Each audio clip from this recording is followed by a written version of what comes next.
Welcome back to the Kennedy Implement broadcast booth. Be sure to check out their website for all your equipment needs.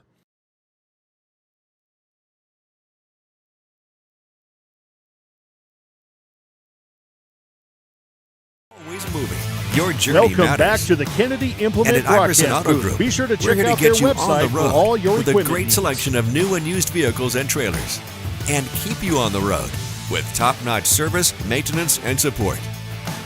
Every Bottle and Vet Welcome Supply back to is the a store Kennedy like Implement no other broadcast and has booth. been located.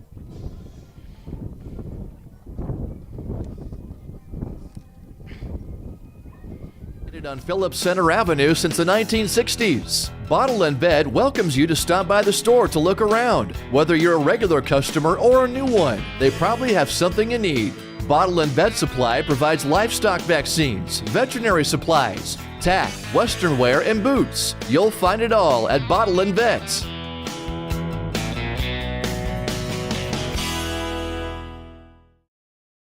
This is what matters. This is beyond X's and O's. This is the difference mutual respect makes. This is what character looks like. This is what defines us in South Dakota. This is sportsmanship.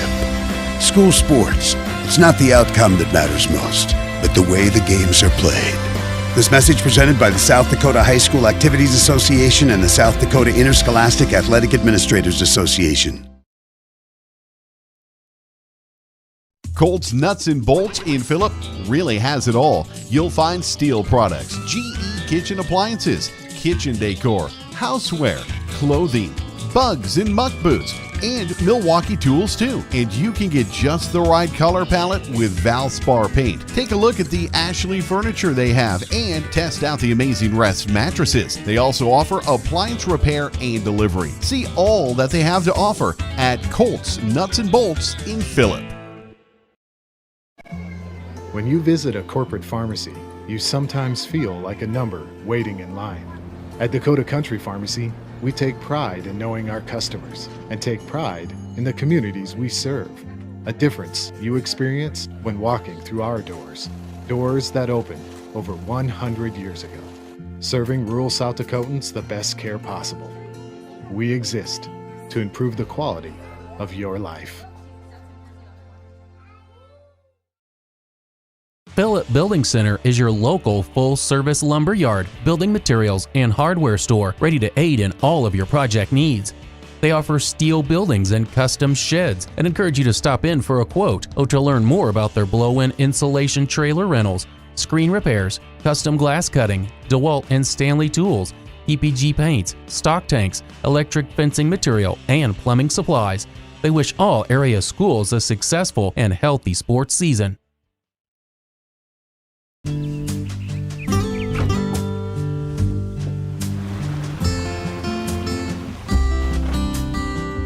You often hear that there's no such thing as customer loyalty, that long-term partnerships don't exist, but we're living proof that it does. With some relationships spanning over 3 generations, and new ones on the horizon. First National Bank in Phillip, your partners in banking, member FDIC. Phillip Pit Stop is a local family-owned C-store for fuel and snacks. Located 1 block from the school, Phillip Pit Stop is open until 10 p.m. Buses are welcome. Warm up with coffee, cappuccino, or hot cocoa. Enjoy $1 fountain drinks or coffee if you bring your own cup, or free with a 10-gallon fuel fill. There's easy walk-through to Subway for hot sandwiches, wraps, soups, and made fresh daily cookies. They look forward to serving you at Phillip Pit Stop and Subway.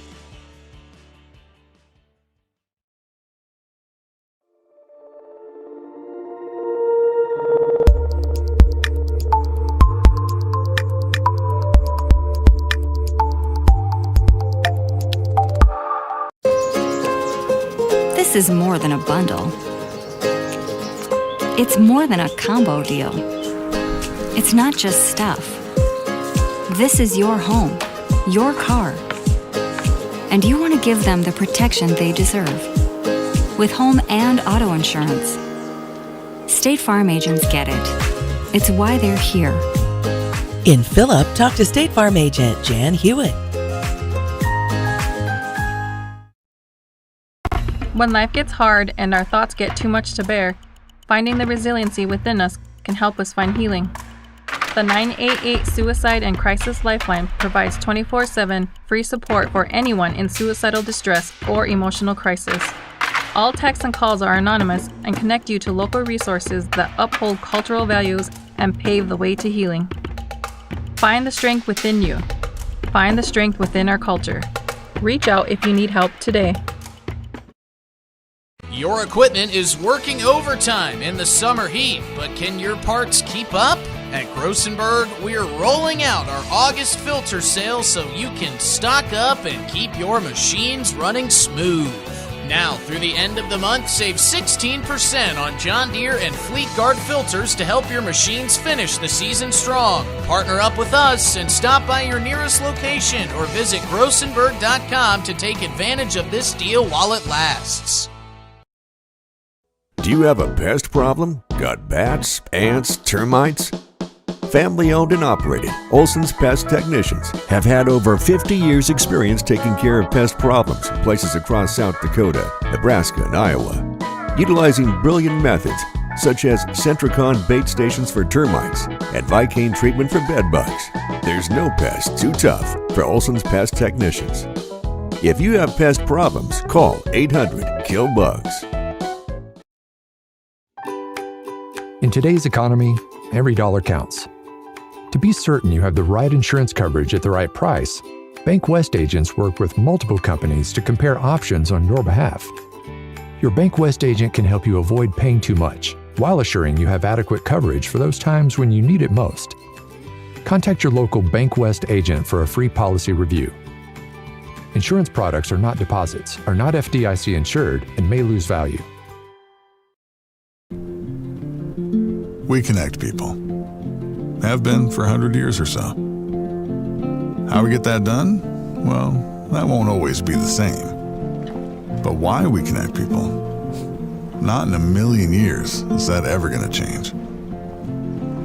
We didn't build the communities that made South Dakota. No. We just brought them together.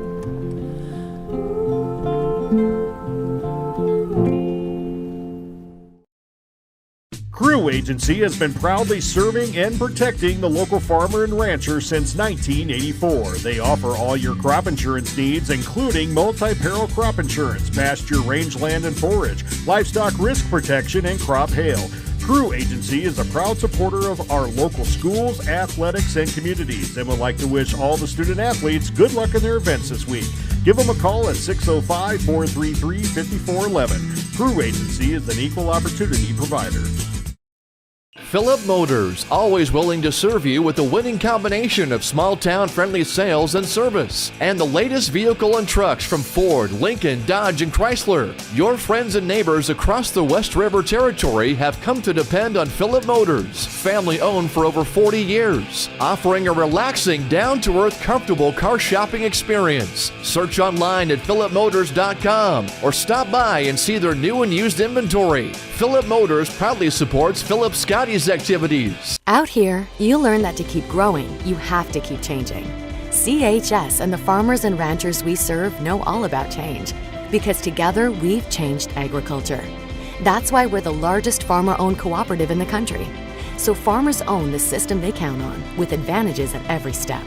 From innovative tools that help crops grow, to grain processing expertise, to energy solutions, we create connections to empower agriculture. Learn more at chsinc.com.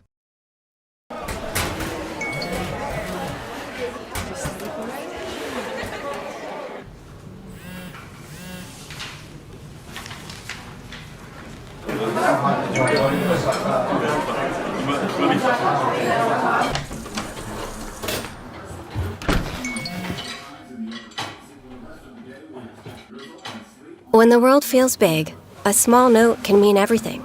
Find mental health support at sdbehavioralhealth.gov. Agriculture is like no other business, which makes Farm Credit Services of America like no other lender.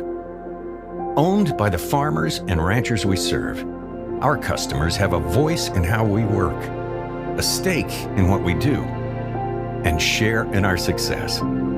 Discover a lender that works for you at Farm Credit Services of America. The Retro in Phillip is a proud supporter of the Phillip Scotties, offering fresh, homemade pizza and pitas made to order, with basic pizzas including specialty pizzas like taco, chicken garlic, bacon mac and cheese, breakfast and fruit. Plus they have gluten-free options with 16 different pitas to choose from, plus sandwiches, fried food, appetizers, soups and salads, and novelty and hard ice cream. Dine in or carry out from 11 a.m. to 8 p.m. Monday through Saturday. That's the Retro in Phillip. The innocence of youth. Is there anything any better? But soon they'll be in high school and facing all the same challenges you faced. How to make friends, how to fit in, how to be cool. We want our children to have everything. Back to the Kennedy Implement broadcast booth. Be sure to check out their website for all your equipment needs. Welcome to Homecoming and Parents' Night. We're going to start off with our seniors this evening. Cole Finn, son of Shad and Jenna Finn.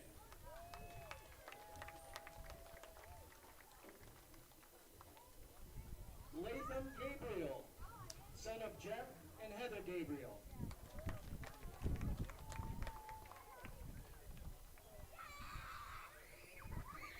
Tice Groper, son of Jamie and Dave Groper.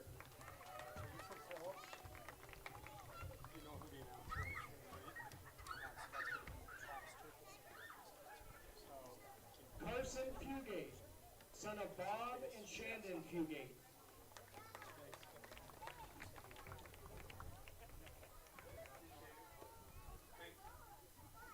Carson Burns, son of Marty and Trisha Burns.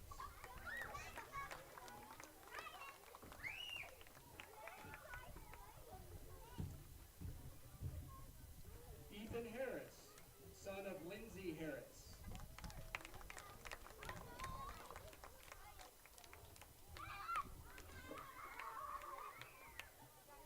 Maya Fitzgerald, daughter of Colt and Aaron Fitzgerald.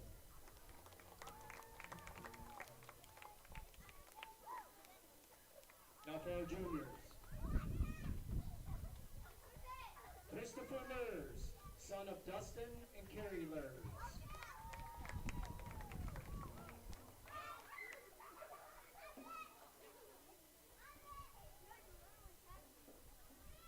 Stetson Jones, son of Jeff and Jen Jones.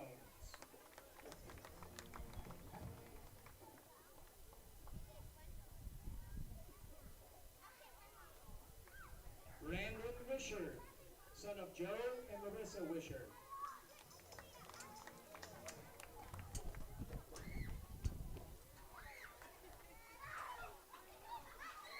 Oakley Menzel, son of Mandy and CJ Menzel.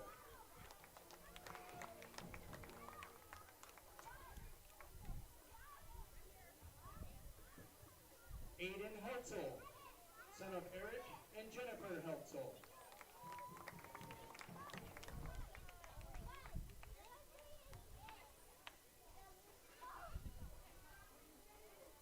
Our sophomores. Weston Reedy, son of Matt and Mickey Reedy.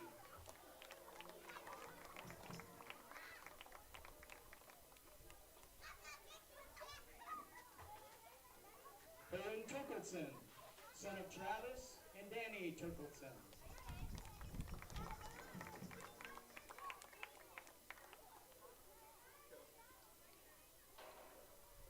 Beckham Turkleson, son of Colt and Jenny Turkleson.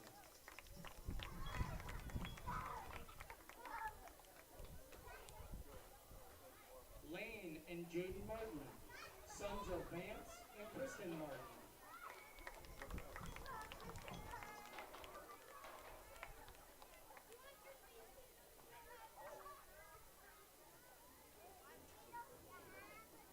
Tegan Gloper, son of Jamie and Gabe Gloper.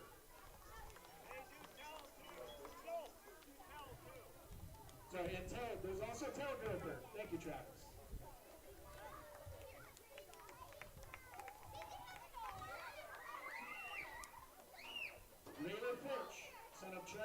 Krista Fitch.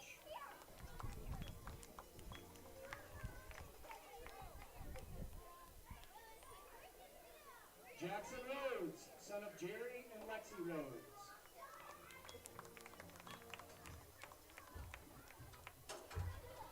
Brody Pullman, son of Lacey Pullman.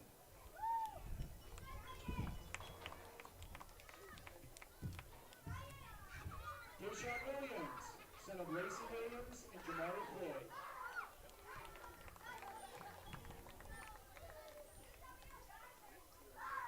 Tarek Haynes, son of Brad and Tanya Haynes.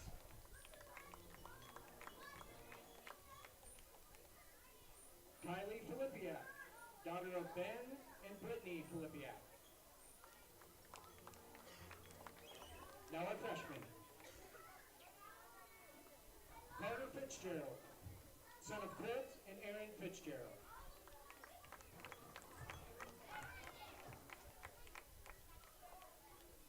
Dante Fitch, son of Truett and Danny Fitch.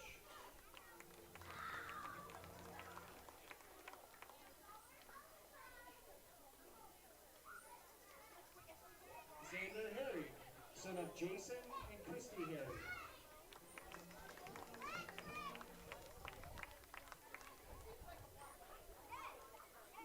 Oakley Peck, nephew of Jason Sampson.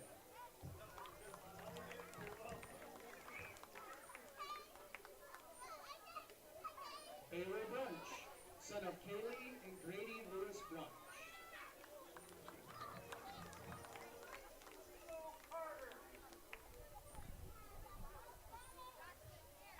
William Yoder, son of Willie Yoder and Lydia Yoder.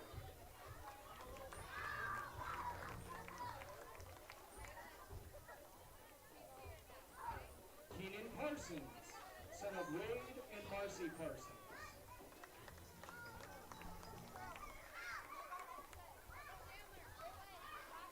Leo Rizlov, son of Alan and Cassie Rizlov.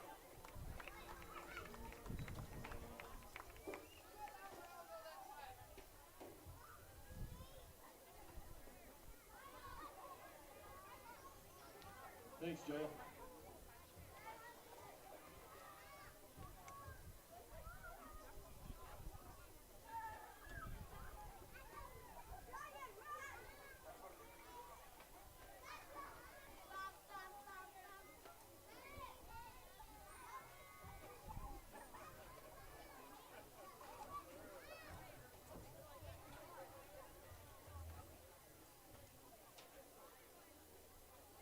Need to live fulfilling and productive lives. Make sure the kids in your family are among the more than 57,000 participants here in South Dakota who take part in high school sports or activities. 4E Foods, your locally owned, full-service grocery store in Phillips, South Dakota. We have everything you need, including roasted chicken and a full deli with homemade soups and salads. Choose from our nice selection of fresh-cut steaks and meats, plus a wide variety of fruits and vegetables, and so much more. We are open 7 days a week and are conveniently located at 101 East Pine Street. Feel free to give us a call at 605-859-2727. 4E Foods, proud supporters of the Phillips Scotties. Lucky for us, life is full of choices, big and small. They define us, make us who we are. And when it comes time for you to choose, a car, home, your next big adventure, or start a new business, Farmers Union Insurance has the variety of coverage options to protect each perfect moment. Farmers Union Insurance. Contact your local Farmers Union Insurance agent today.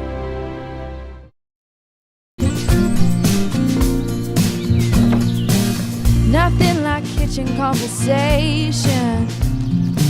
Steam coming up off the stove. Photographs down the staircase showing our stories unfold. Home, home, home. I need a little taste of home.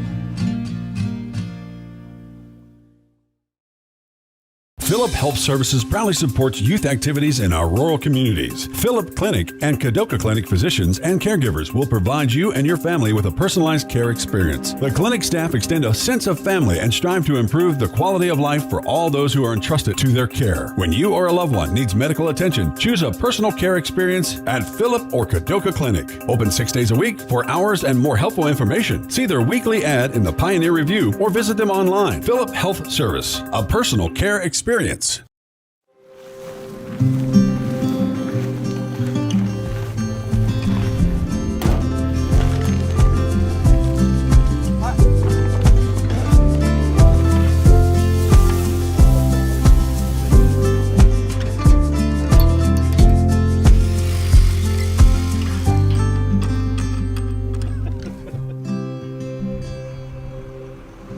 Better Life, a different kind of life insurance company. Fentanyl is a powerful synthetic opioid, up to 100 times stronger than morphine. Even a tiny amount can be deadly. It's often mixed with other drugs without your knowledge, increasing your risk of overdose. Protect yourself and your loved ones and avoid unknown substances. Stay informed, stay safe, and remember, one pill can kill. For more information on fentanyl prevention, visit your local health resource or speak to a healthcare professional today. This message was brought to you by the Great Plains Tribal Opioid Response, so that the people may live. Welcome back to the Kennedy Implement broadcast booth. Be sure to check out their website for all your equipment needs.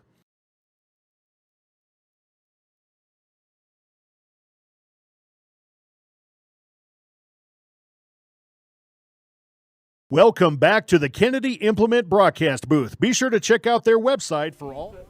Good evening and welcome to Phillip Scotties football. We've got the Bennett County Warriors in town.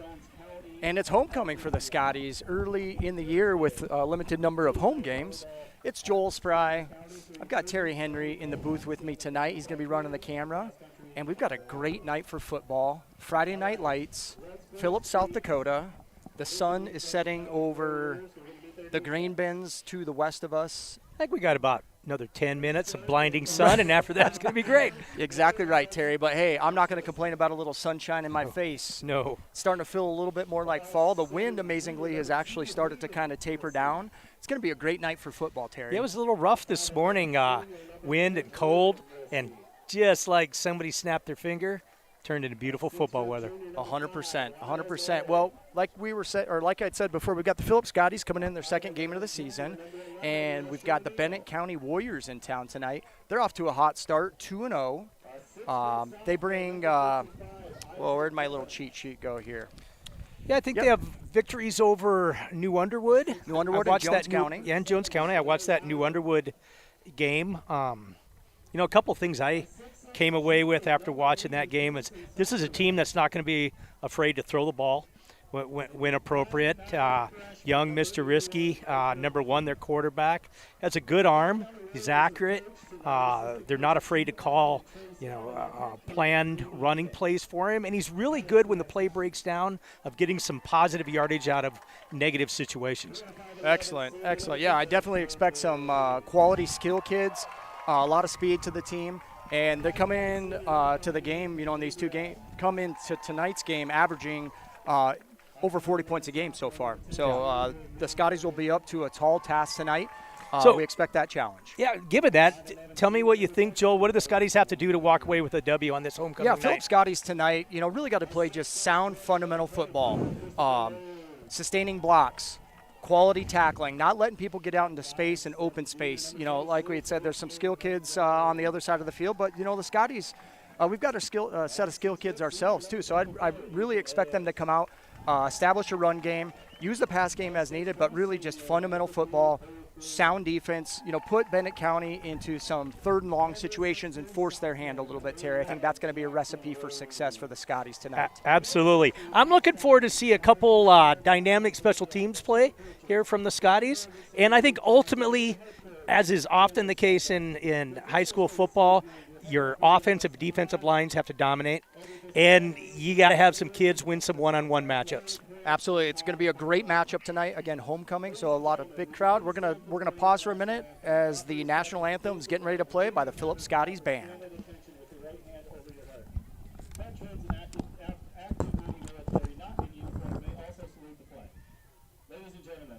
national anthem is being played tonight by the Philip Pep Band under the direction of Mrs. Barb Bowen.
Absolutely beautiful. Yes, as always, excellent work by the Philip Scotties Pep Band that's made up of students from 6th grade all the way through high school. One of the best pep bands in the land, in my estimation. And that comes out of the little town of Philip, South Dakota. It's right. Pretty special. Barb Bowen has always whooped up a good team there. I don't expect that to stop anytime soon. Yes, sir. Yes, sir. Well, I think it's kind of a quiet week, and I know it's homecoming week. Philip Scotties volleyball in action last night against Kadoka. Played hard. Did not come away with the win, but played hard last night. And cross country, Terry, did we have any cross country meets this week? So no, they were going to go up to Spearfish and run against some AA schools, but I think they took a team vote and said, this is homecoming. We got so many seniors. Let's show our school spirit and stay here and get involved. But they will head to Heartland next Saturday, which is kind of an all-star race and something that a lot of B schools, West River B schools, don't get to do. Excellent. You're 3-time defending state champions. That's right. Scotties will do it. Yeah, push the envelope. Well, ladies and gentlemen, first and foremost, we just want to thank everybody, our sponsors, the supporters of Live Ticket, of our Booster Club. Without all your generous support, we wouldn't have the opportunity to get the chance to bring live events like this to you. So we're getting ready for a little coin flip. See the captains go to the middle of the field.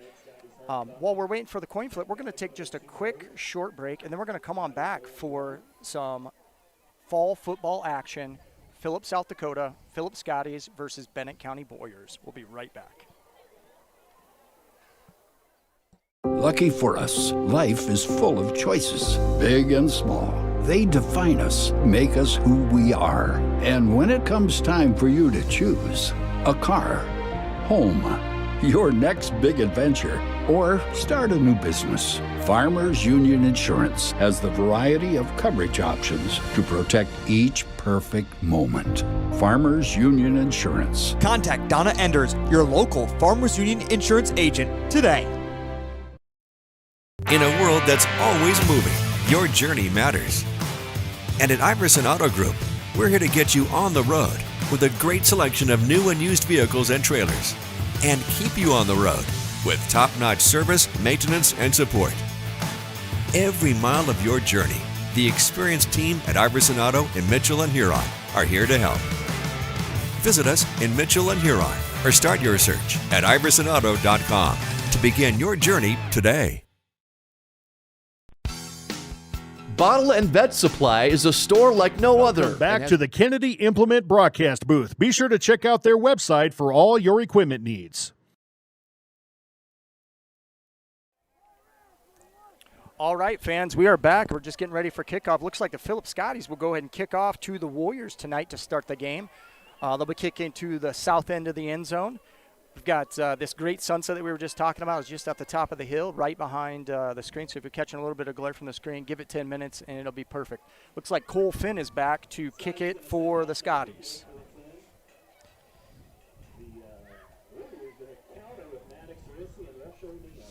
Looks like Rush O'Neill and Maddox Rissy back deep for the Warriors.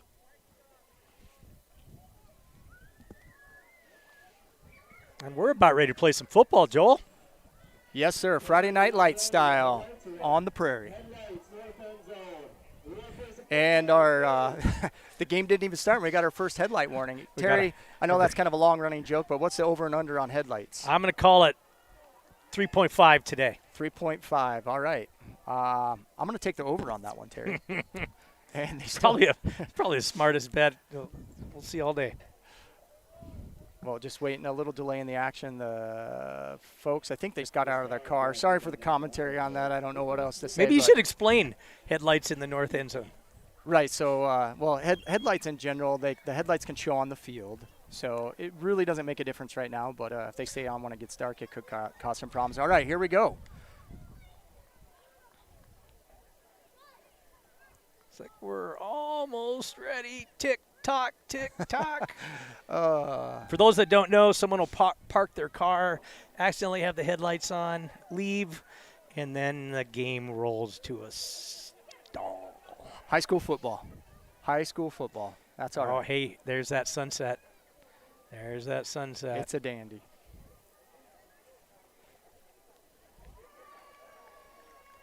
All right, looks like everybody's set. All right, there's a crowd cheer. The headlights went off. Crowd cheer, whistle from the refs, and here we go. Finn with the little pooch kick to the middle. Looks like takes a nice skip. Maddox Rissy picks it up. He's cornered into the end zone, or excuse me, the sideline, and looks like about the 17-yard line. Yeah, looks like the Warriors will go ahead and take over from their own 17-yard line, and we are underway. First quarter action. Solid special teams play there by Philip Scotties.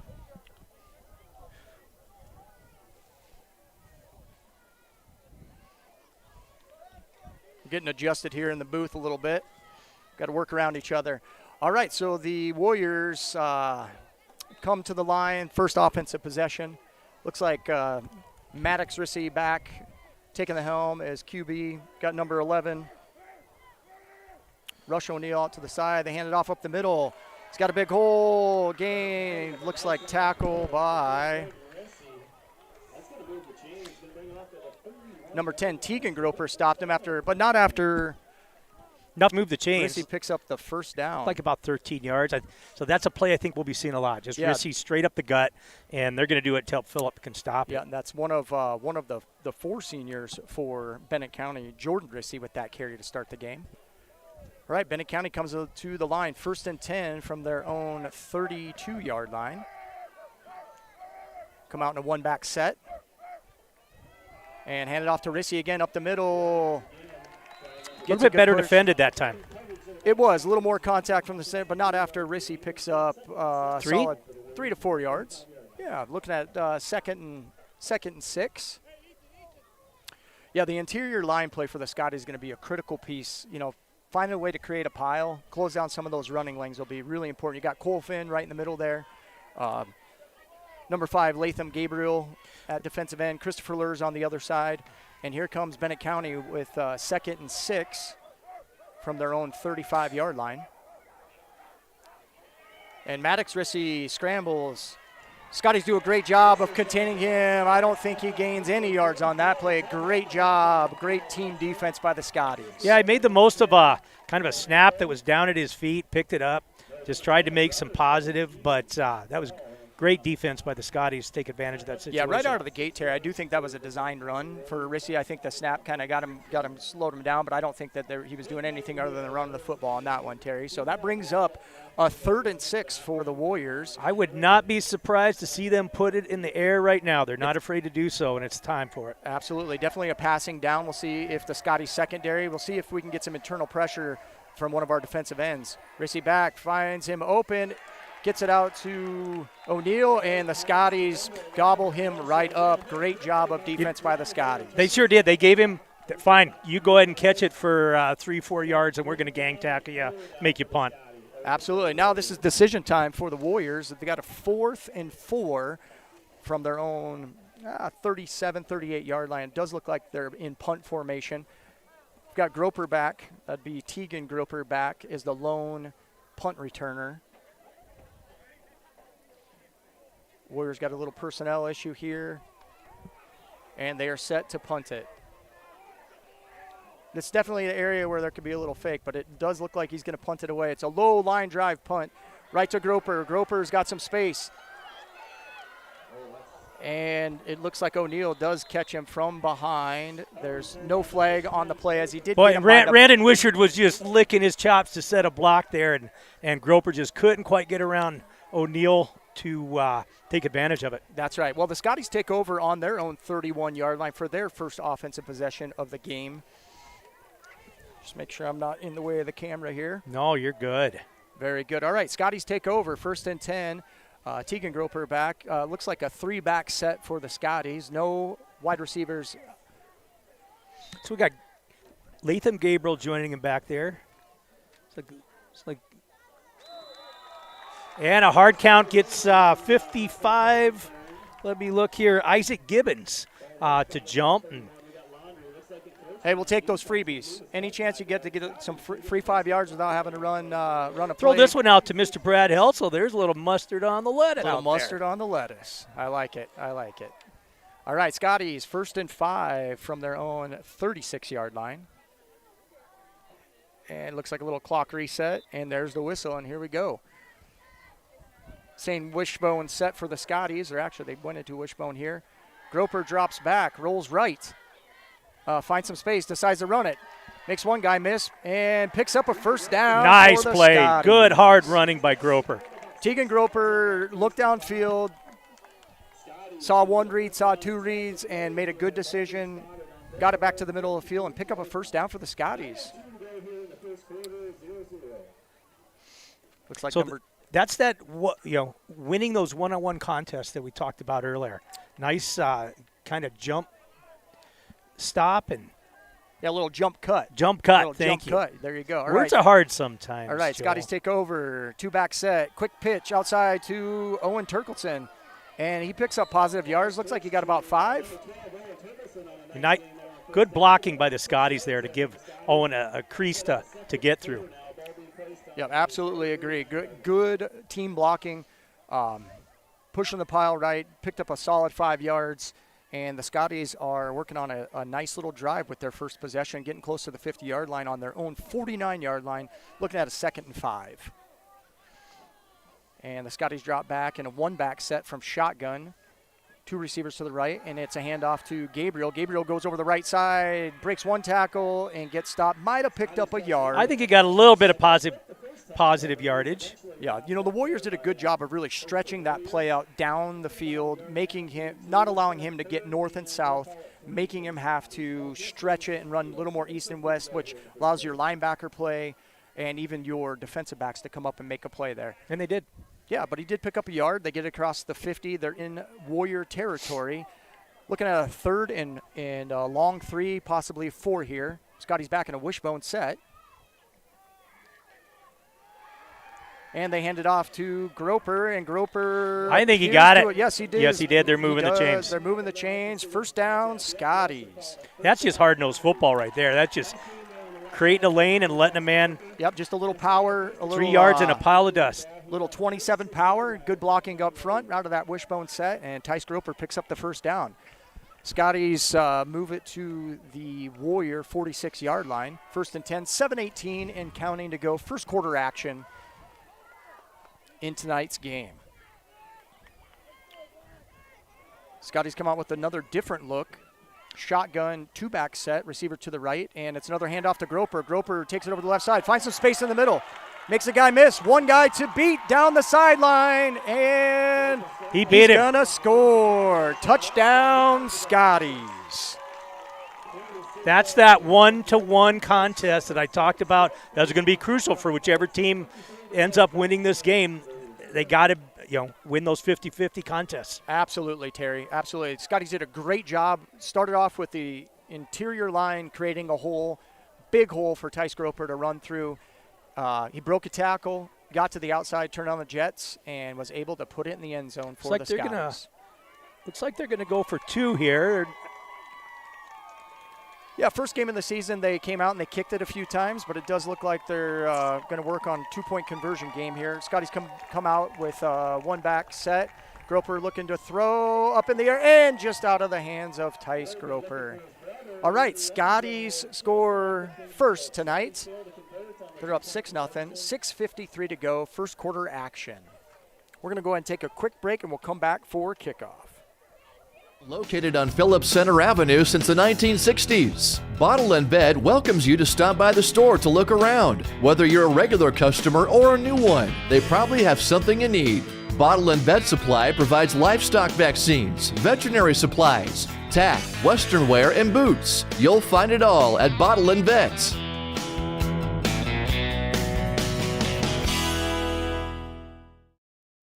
This is what matters.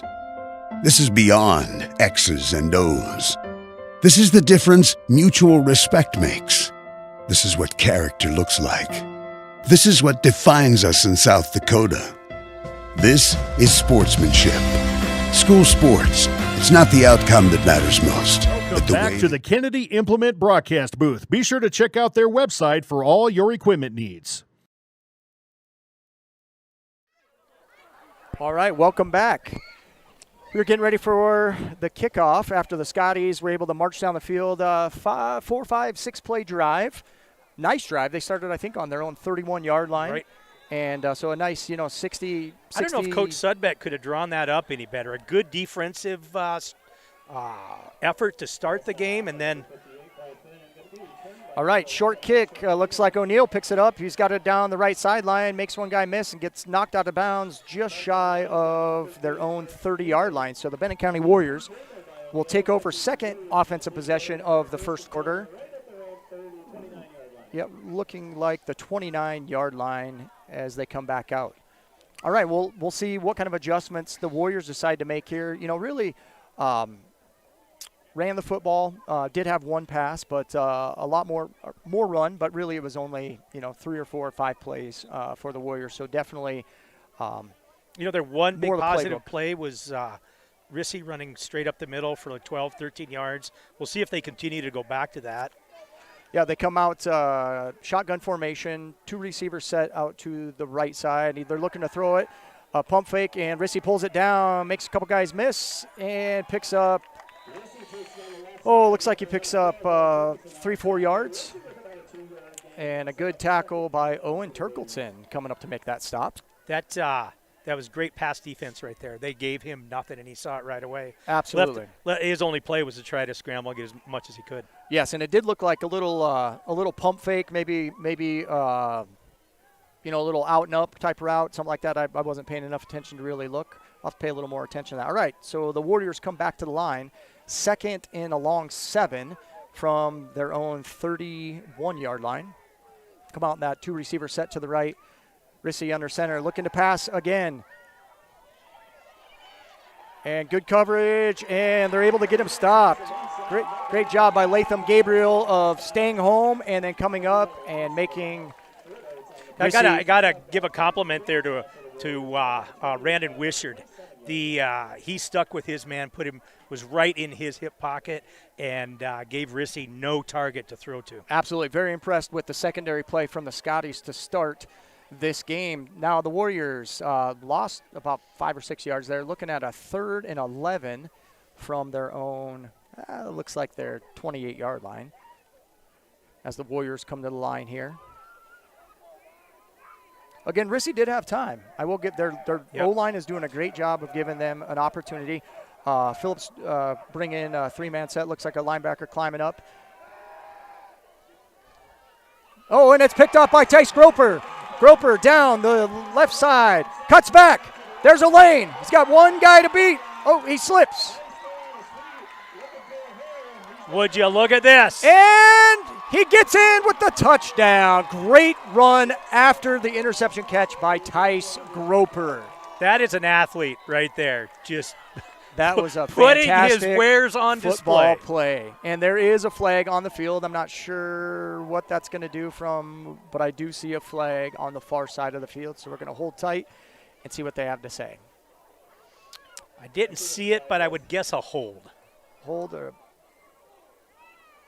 looks like maybe a crackback block. Okay. I think that's.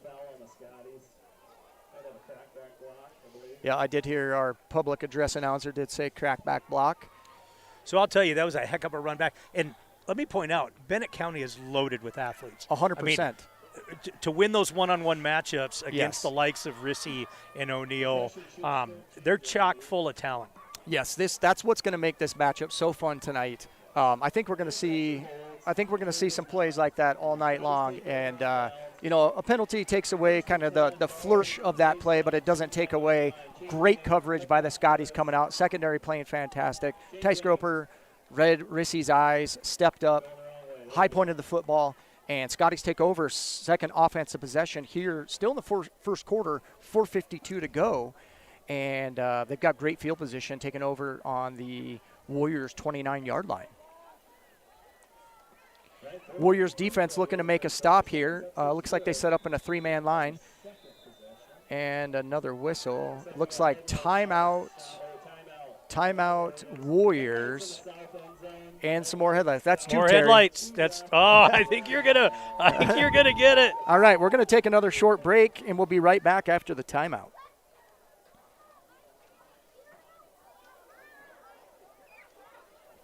Games are played. This message presented by the South Dakota High School Activities Association and the South Dakota Interscholastic Athletic Administrators Association. Colt's Nuts and Bolts in Phillip really has it all. You'll find steel products, GE kitchen appliances, kitchen decor, houseware, clothing, bugs and muck boots, and Milwaukee tools too. And you can get just the right color palette with Valspar paint. Take a look at the Ashley furniture they have. Back to the Kennedy Implement broadcast booth. Be sure to check out their website for all your equipment needs. All right, we are back live after the timeout. Scotty's come back, one back set. And Groper keeps it, runs down the left side, breaks two tackles. He's got a little more space, and looks like the Warriors bring him down about the 2-yard line. We saw it the same way. Yeah, great 20-plus yard run by Tegan Groper. Yeah, fantastic play. Again, great blocking at the initial surge, gave Groper time to get outside, and then he was able to do what he does best, pick up those extra yards, break a tackle, and Scotty's looking at 1st and goal from the 2.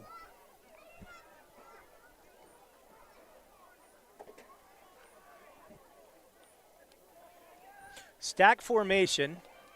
It looks like Tice Groper gets the run and scores the touchdown for the Scotties. So I'm going to age myself a little bit here, but you'd think I'm watching 1980s Oklahoma football. Yeah, wishbone formation and a little power football, Terry. Yeah, nothing wrong with that. You can see a lot of that in 9-man football especially, but even 11-man will play some wishbone. But you want to get some yards, you run 2 backs through to block for you, and in that case, he was the lead back. And when I say Oklahoma football, I saw it on tape. Right. It wasn't there. Very good. Groper drops back, going for 2 and a little long to Tice Groper. All right, Scotties are up 12-0, 4:22 to go, first quarter action. We're going to take a quick commercial break as we get ready for kickoff and more football action. We'll be right back. Test out the Amazing Rest mattresses. They also offer appliance repair and delivery. See all that they have to offer at Colt's Nuts and Bolts in Phillip. When you visit a corporate pharmacy, you sometimes feel like a number waiting in line. At Dakota Country Pharmacy, we take pride in knowing our customers and take pride in the communities we serve. A difference you experience when walking through our doors. Doors that opened over 100 years ago, serving rural South Dakotans the best care possible. We exist to improve the quality of your life. Welcome back to the Kennedy Implement broadcast booth. Be sure to check out their website for all your equipment needs.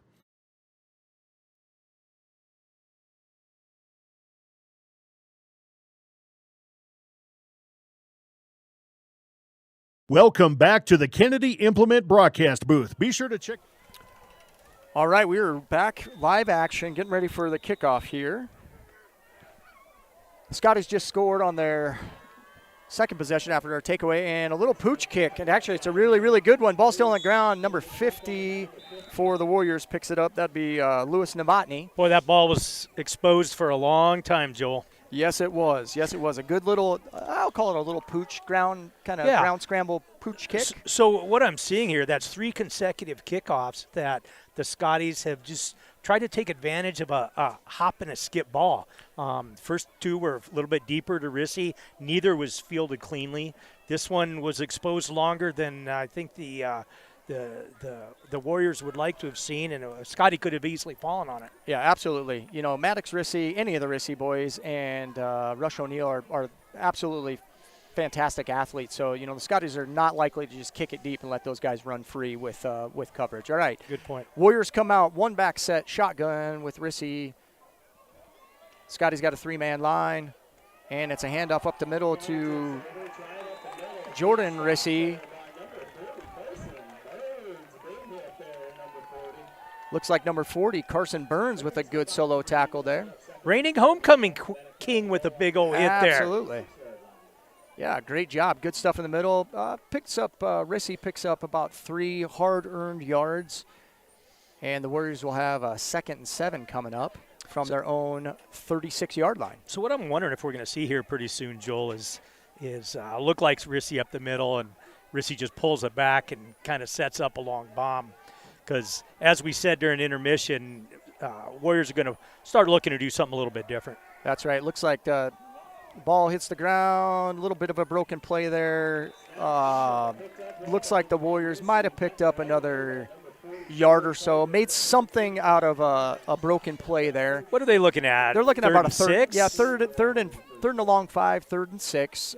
They're sitting on their own 37-yard line. You know, getting to that point in the field to where really downs don't matter as much, but we'll see. You know, especially with kind of the start to the game. Sometimes you need a spark, so I wouldn't be surprised if the Warriors are setting up for 2 plays in their playbook if they can't get the first down here.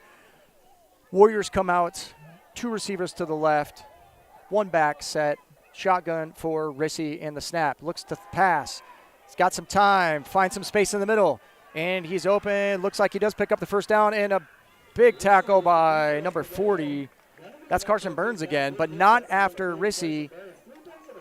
Tackle after Rissy picks up a solid first down for the Warriors. So the Warriors got a little something cooking. Yeah, they need a little spark. You know, that's what we talked about. Rissy's such a dynamic athlete that he can make something out of a busted play and take it 13 yards down the field for a first down.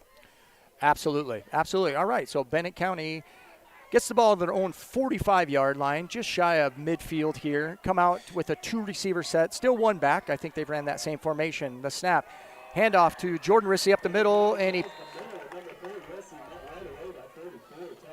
Tel Groper with a solid stop. 2 yards? Maybe a little more than that. Yeah, it looks like they gave him a pretty generous spot there. Looking at a 2nd and 7 from the Warriors' 48-yard line. Clock ticks down just under 2 minutes, or just at 2 minutes to go in this first quarter action. It seemed like a long quarter. Absolutely. There's been a lot of action already, Terry. All right, Warriors come out. 2 receiver set to the right. 1 running back. Yeah, they like to run out of that shotgun 1 back set.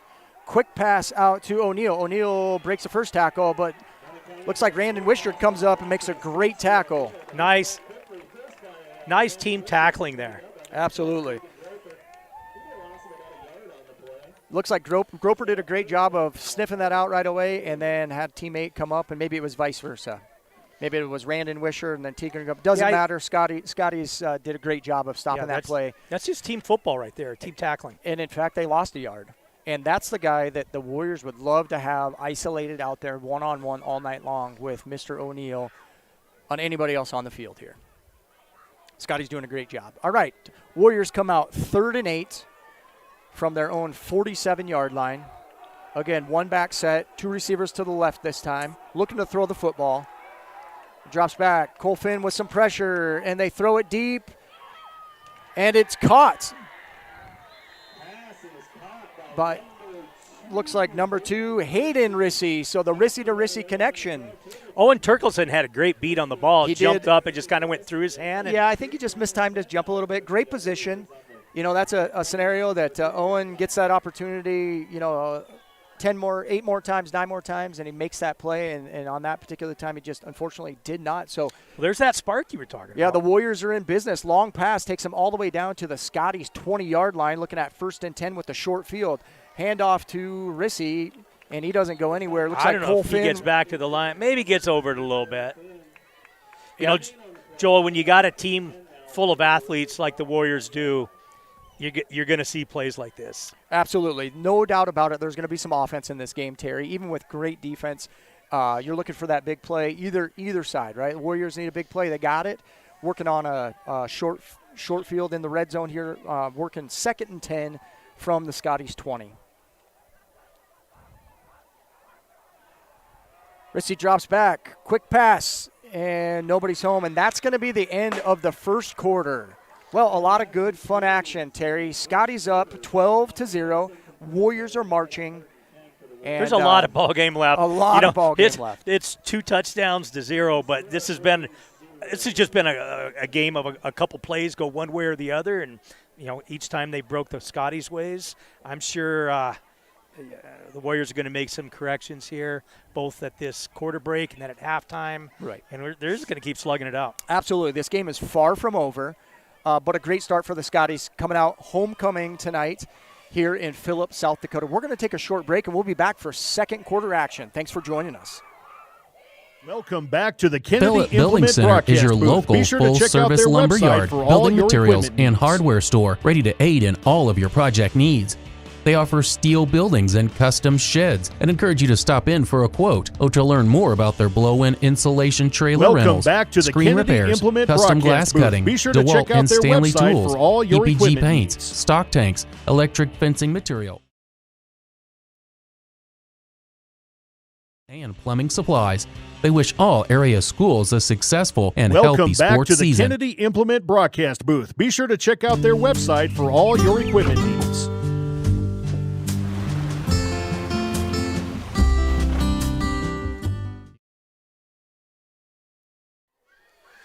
All right, we are back to live second quarter action. Warriors looking at a 3rd and 10 from the Scotties 20. Rissy looking to pass, rolls right. Scotties, he eludes the tackle. And Christopher Lurs comes up with a big tackle, and there's a flag. I don't know if that was a little extracurricular. I'm not sure what happened, but Looked like a clean tackle. it looked like he just had his jersey. No, they did call horse collar. They called a horse collar. Yeah, I don't know about that. It looked like his sleeve. I think he but grabbed him by the sleeve. That's right. The tape will tell, but there is no instant replay in high school sports. These refs do a fantastic job. We're very supportive of the referees. Don't have to love every call, but you know what? They're doing the best they can out there, and we appreciate them very, very much. So, unfortunately, with that call, I believe that will be a automatic first down. It's going to leave the Warriors in really good field position here. Yeah, it looks like they moved the ball all the way down to the Scotties 12-yard line, and they'll be back in business 1st and 10. Actually, I'm still seeing 4th down. So it is a 4th down, not an automatic first down. It's not an automatic first down. It's not an automatic first down. So it's 4th down. And they're going to go for it. They're going to go for it. It's deep in their own zone. There's, other than kicking a field goal, and there's a whistle. I think they're going to talk about it. And I think what they're going to talk about is that an automatic first down or not? They did call a personal foul. They did. So as they discuss it here, hey, the sun is down. Now we've got a beautiful glow to the prairie out west of town. It's still a pretty good discussion here by This the is a referee big crew. this is a big discussion. Yeah, and it's see if we can gain some insight here. It could be a big scenario here. You know, if you're looking at a first and it'd still be a 1st and 10 because they're sitting on the 12. And here comes the decision.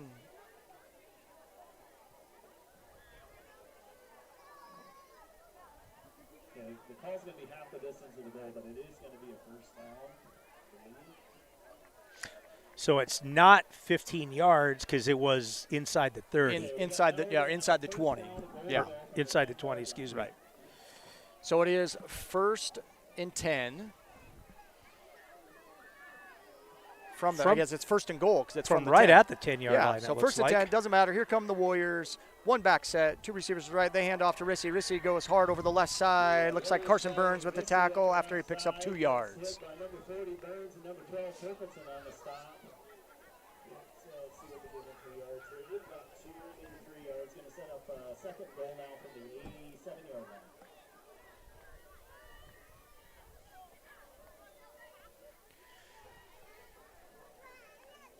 All right, so it looks like 2nd and goal.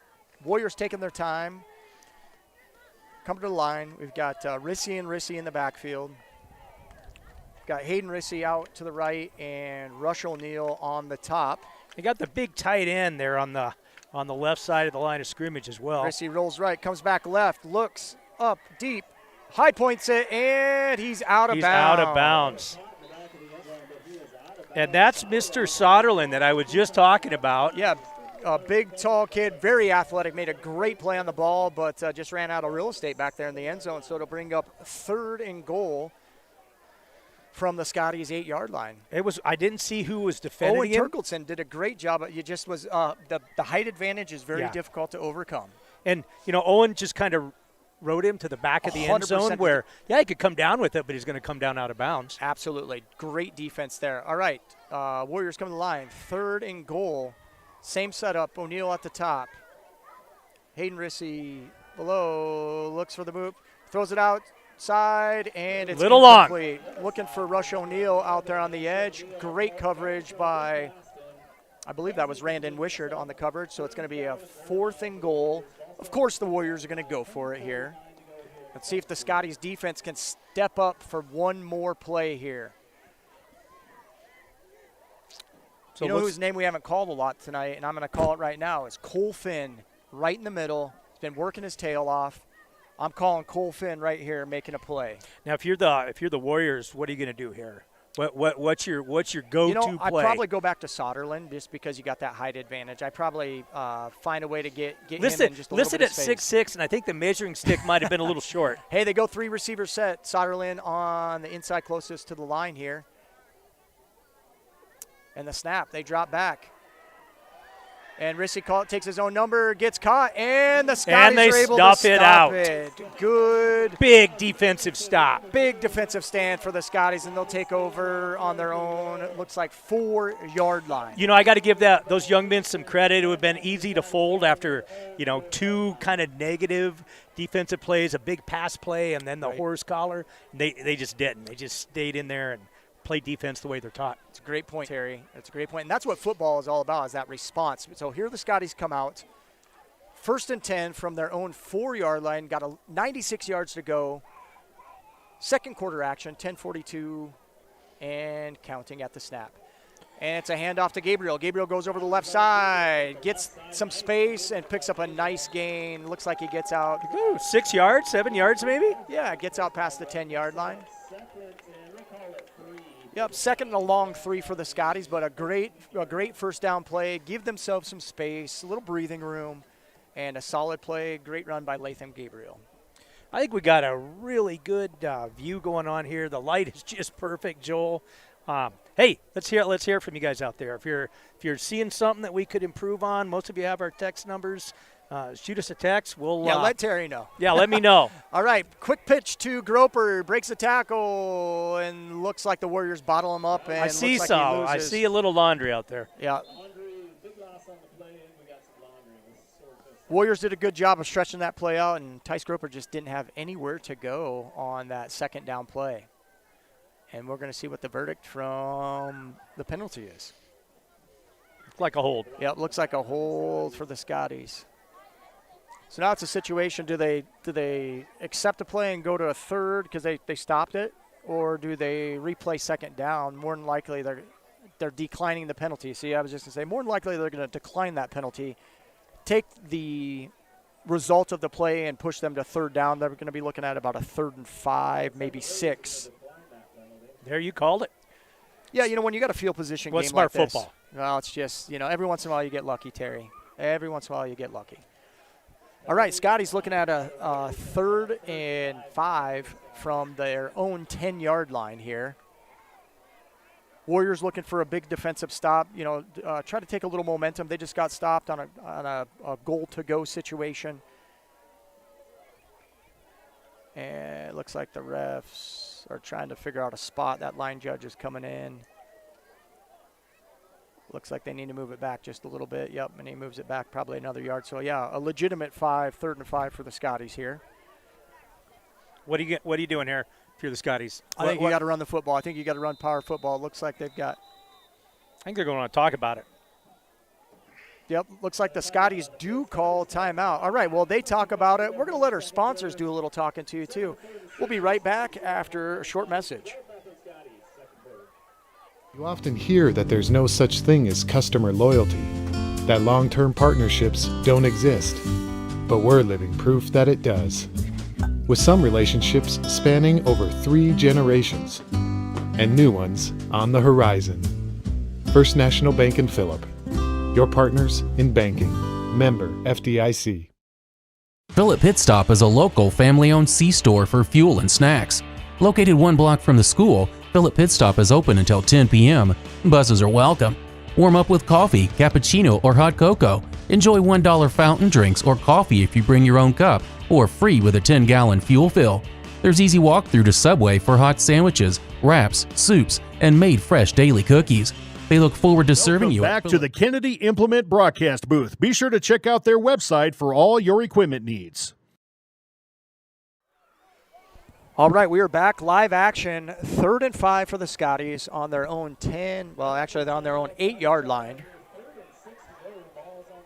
Scotties come out 4-receiver set, spread everybody out. I think this is just a little decoy. They're looking at running. Yep, that's exactly what I thought. Here comes Groper over the left side, and the Warriors do.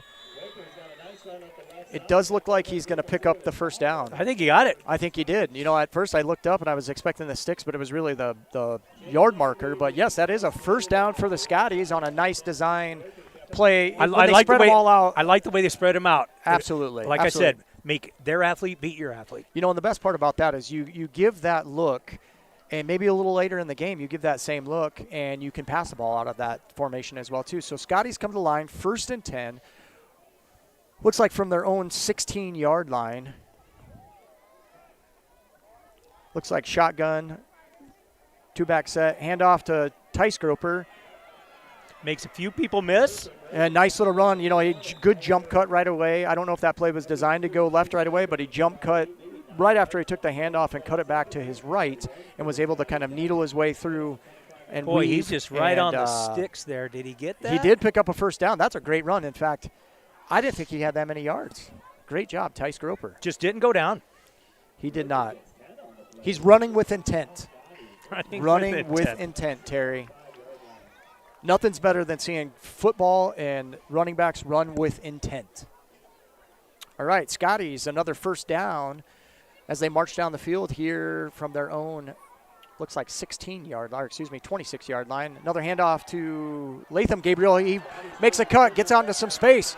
Great run by Latham Gabriel as he takes the ball all the way down to the Scotties 46-yard line for another first down. But I tell you what, not only does that get the yardage, but did you notice that sidelines? Like that is a senior motivating the rest of the kids on that team. 100%. The Scotties have only 6 seniors. Both teams really are when you really look at the scheme of their team makeup, very young teams, really.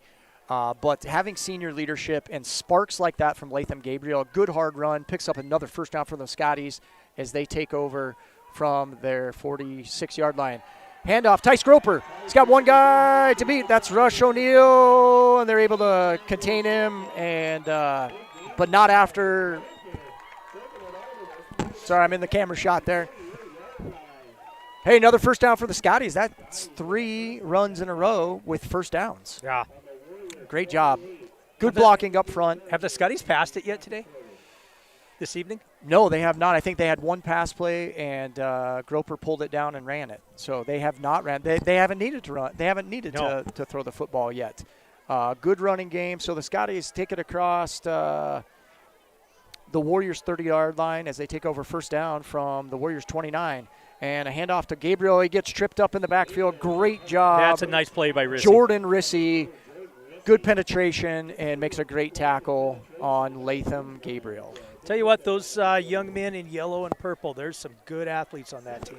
Absolutely. Absolutely there are. All right, so the first slowdown play for the Scotties here after about 4 or 5 quality plays in a row. That's football.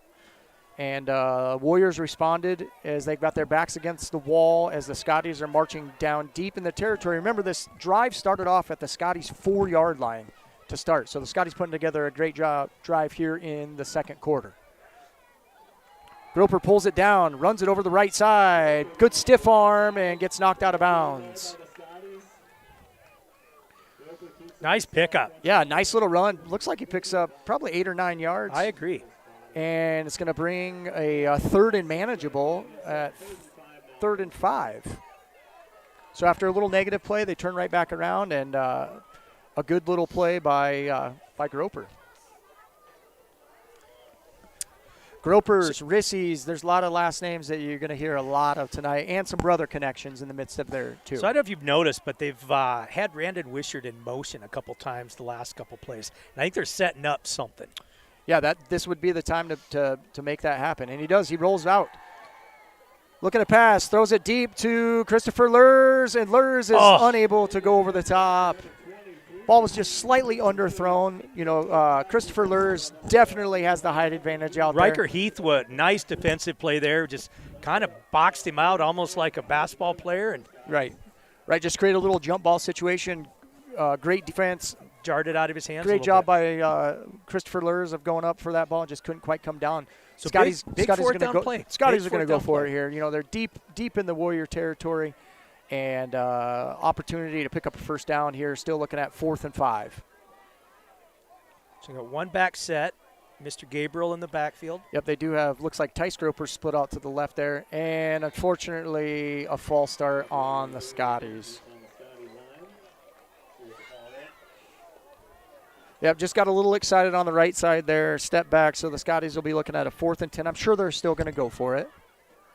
Yeah, that'd be just such a short field. Yeah, no reason to punt. I mean, you're in territory. Scotties have put together a heck of a drive here, taking over on their own 4-yard line. Now here it is, 4th and a long 9, it looks like. And a whistle, and here we go. Again, one back set. Groper looking to pass. Flips it out to Tice Groper. Though there's some space out to the outside, and he gets tripped up. Great defensive job. Just had a couple Jordan yards Rissy to go. Yeah, just a little bit of a stumble by Tice after he caught that ball. I'm not sure that Rissy, he would have caught him maybe, but not after first down. But that's not the way it worked. Instead, the Warriors were able to bend but not break, and do a nice defensive job of their own. So they take over on their own. Looks like 22-yard line. Great drive by the Scotties. They marched down the field about just shy of 80 yards. Unfortunately, no points and run a little bit of clock, but there's still 7:14 to go in the half. Warriors spreading it out a little bit here off to the our right, your left, their left. Low snap. And Lurs is able to get in there. No, it looks like Gabriel is able to get in there and gets a sack. Lurs and Gabriel do a great job of putting some pressure on there. Rissy had nowhere to go.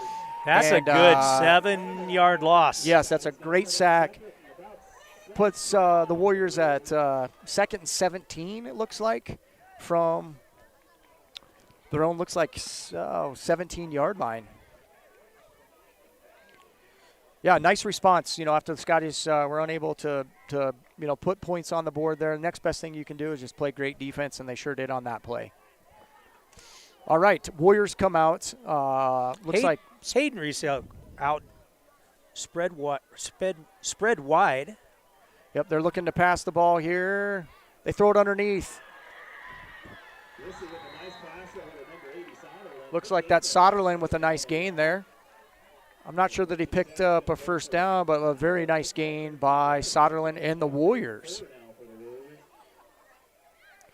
The difference on that pass play than the other ones is that was just one quick step, maybe 2 steps by Rissy, and he got rid of the football right away. So they didn't have any time for D-line to get in on him And those are tough coverage plays for cornerbacks when it's quick like that. Especially when you got that kind of a big target. Absolutely. All right, Warriors come to the line. Spread looking on both at a sides. 3rd and 4.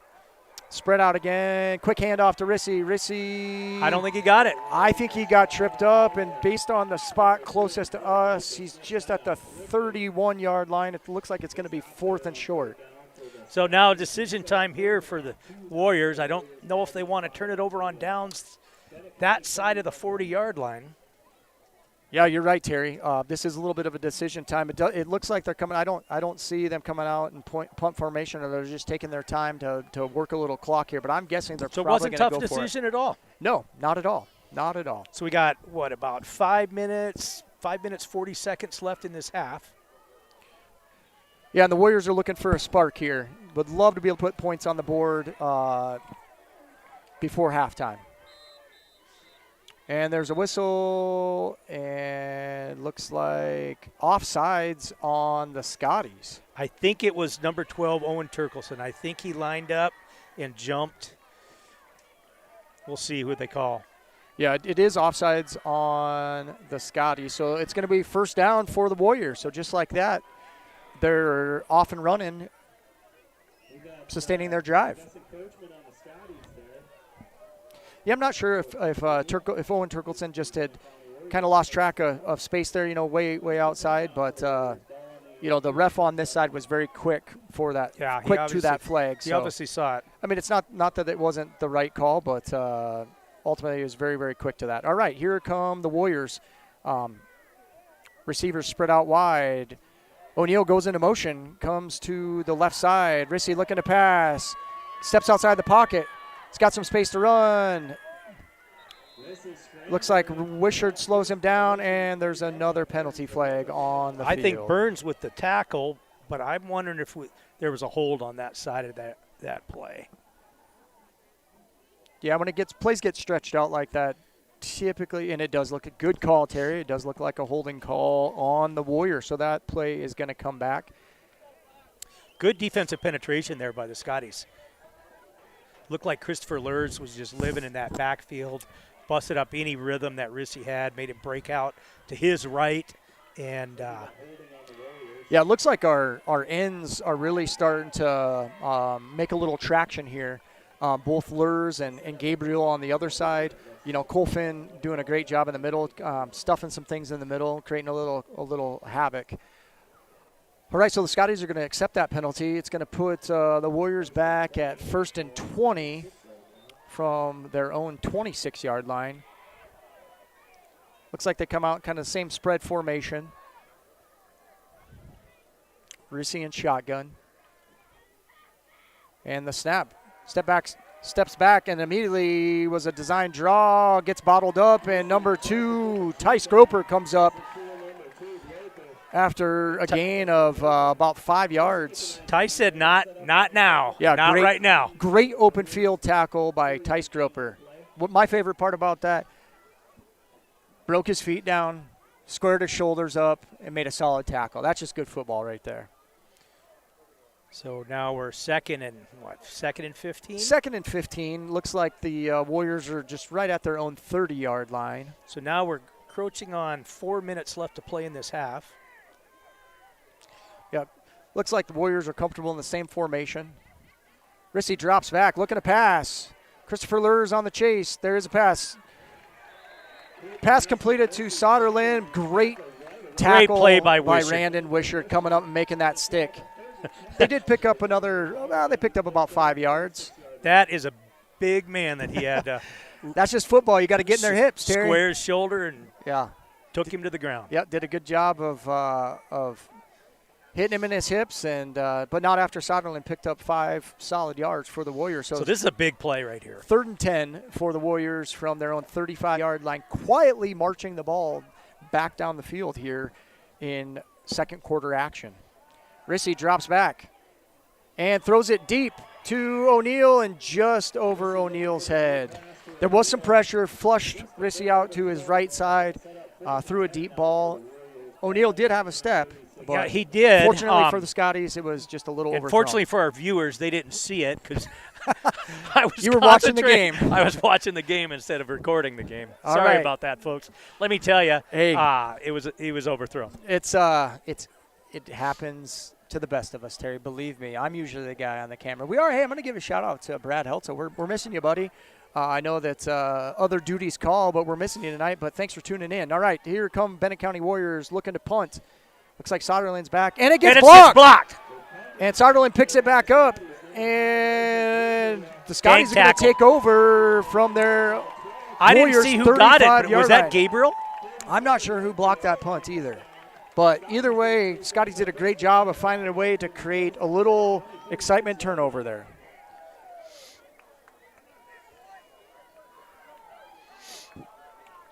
Boy, those guys with the big budgets got it nice, where they can just go back and look at it. That's instant right. Replay. That's break right. it down. Here's you and I just stand out here in the cold with a small camera. Absolutely. Nothing better. Nothing better. All right. Scotties take over from the Warrior 36-yard line. 1st and 10, 3 minutes and 9 seconds to go. Groper over the left side. He's got some space.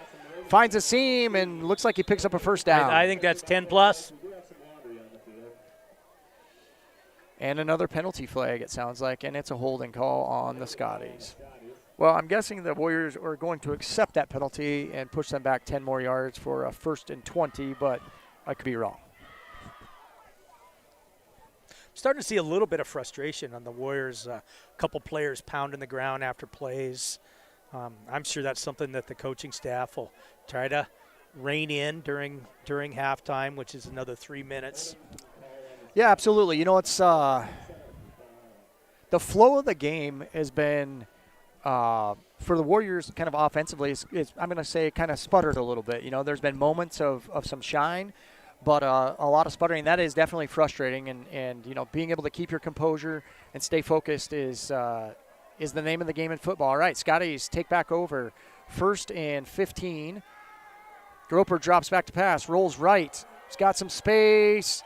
Oh, makes one guy miss, and not after he picks up. Got back a lot of that penalty yardage. Picks up a solid probably 7-8 yards. Yeah, that's going to make for, a second and long 5, maybe a 2nd and 6. Second and very manageable. Absolutely. Absolutely. You know, definitely Scotty's looking to march. There's 2 and change to go in the half. Nothing would be better for the Scotties to put some points on the board, and they'll get the ball back after the half. That's a great point. All right, Scotties come to the line. 2:20 left in the half. Looks like one back set, 2 receivers set staggered to the left side. Groper comes out looking to pitch, does pitch it to Gabriel. Gabriel's able to pick up a couple yards. Got some positive yardage. Yeah, Groper held on to that ball for a long time, and there's a late flag. Very late. On the far side of the field. That had to be a comment. And I see the ref turning his head and looking back towards the sideline. I'm not sure exactly what happened there, but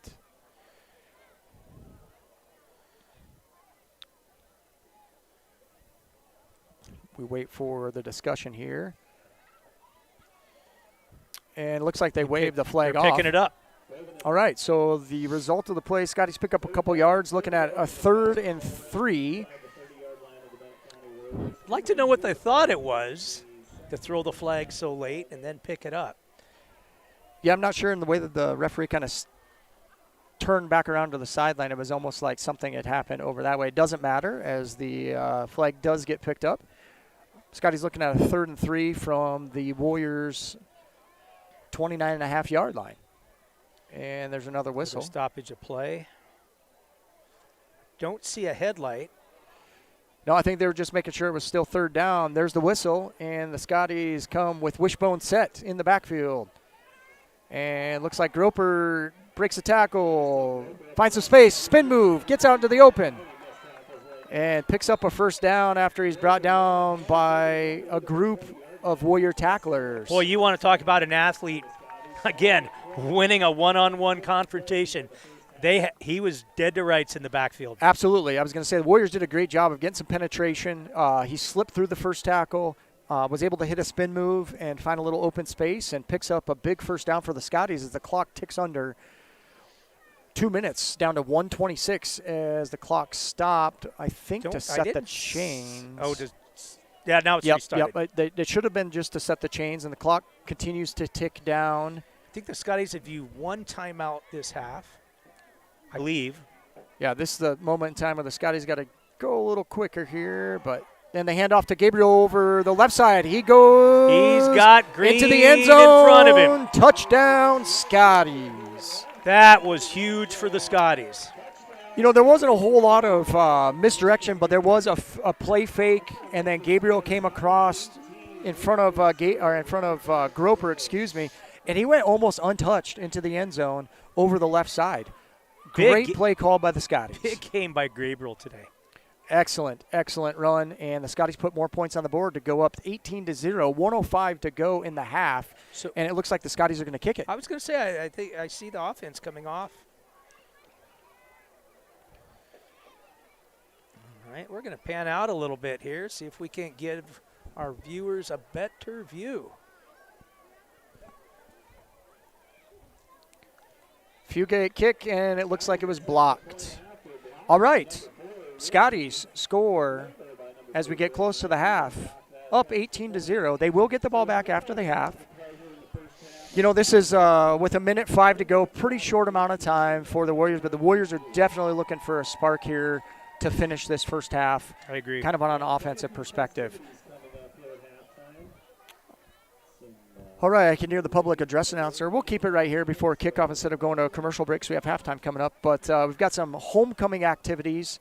Homecoming King and Queen, Homecoming King Carson Burns, Homecoming Queen Drew Turkelson. Thank you very much. So, yeah, fun, festive, good-sized crowd here tonight on a nice, cool, it's still summer, but it feels a little more like fall tonight, Terry. It is.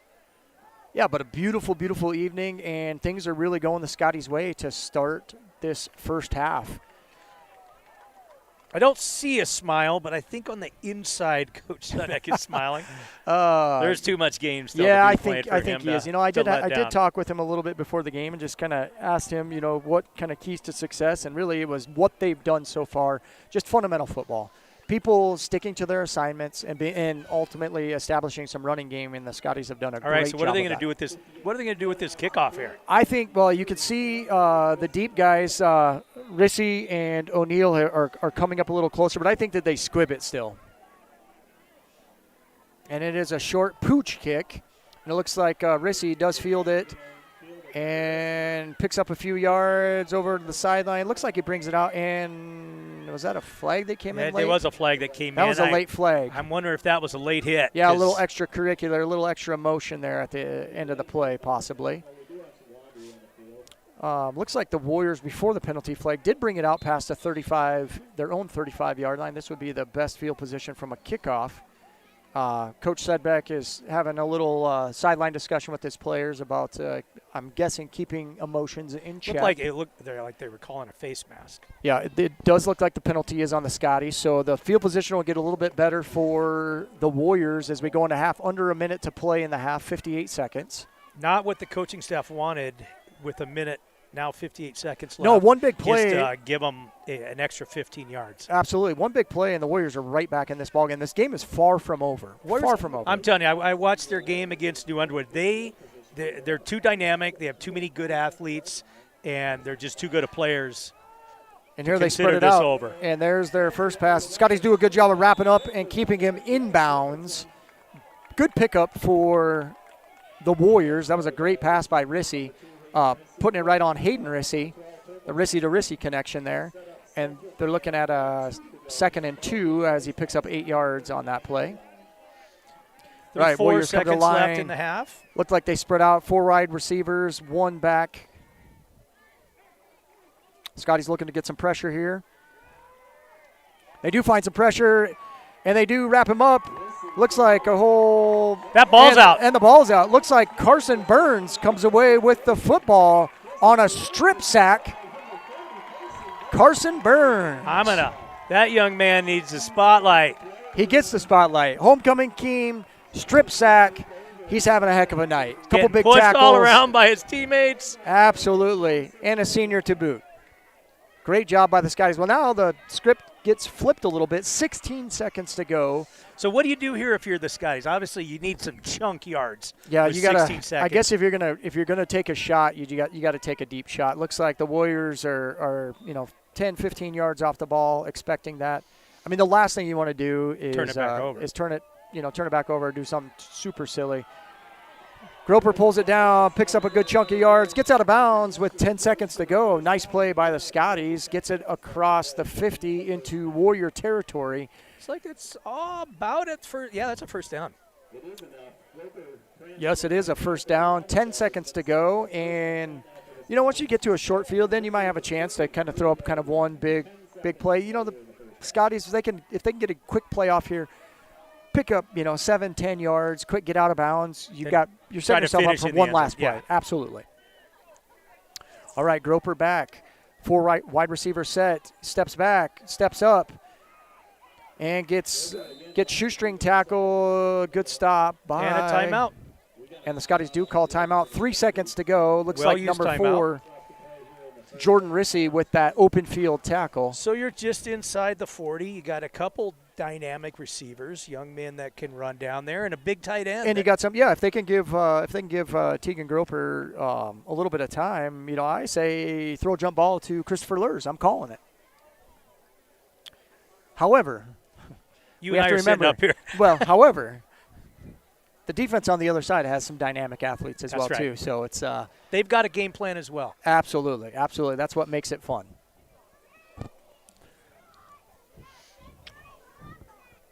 All right, 3 seconds to go before halftime. Again, we'd said little homecoming activities to happen for the Scotties. Hey, I want to give a shout out to Duke Westerberg. He was the face of Live Ticket. He's the one that helped bring Live Ticket to the Phillips Scotties. Doing this right now if it He's wasn't at for home Duke. watching. Hey, Duke, we miss you too, and we'd love for you to come back and make a guest appearance. You're always welcome. All right, Scotties are going to take over here. 3 seconds to go. One last play. Groper drops back. Got time. Stretches the ball down the field. Throws it to the middle, and it's intercepted. Really it is an interception. It is a turnover, but that's the end of the half. Scotties, 18. Bennett County Warriors, 0. That's going to end our first half, Terry. Exciting first half. Don't go anywhere, folks. This game is far from over. But I will say, great to see the Scotties jump out to an 18-0 lead here, sticking to a good game plan, and ready for some fun homecoming activities. We're going to take a break. Let our sponsors do a little talking. But thanks for joining us. We'll be back for some third quarter and second half action here after bit. Thanks for joining us. Phillips Scotties Live. Pit Stop and Subway.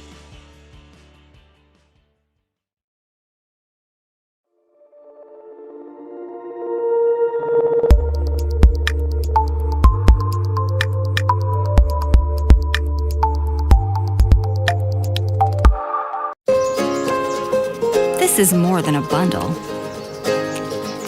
It's more than a combo deal. It's not just stuff. This is your home, your car. And you want to give them the protection they deserve. With home and auto insurance. State Farm agents get it. It's why they're here. In Phillip, talk to State Farm agent Jan Hewitt. When life gets hard and our thoughts get too much to bear, finding the resiliency within us can help us find healing. The 988 Suicide and Crisis Lifeline provides 24/7 free support for anyone in suicidal distress or emotional crisis. All texts and calls are anonymous and connect you to local resources that uphold cultural values and pave the way to healing. Find the strength within you. Find the strength within our culture. Reach out if you need help today. Your equipment is working overtime in the summer heat, but can your parts keep up? At Grossenberg, we're rolling out our August filter sale so you can stock up and keep your machines running smooth. Now, through the end of the month, save 16% on John Deere and Fleet Guard filters to help your machines finish the season strong. Partner up with us and stop by your nearest location or visit grossenberg.com to take advantage of this deal while it lasts. Do you have a pest problem? Got bats, ants, termites?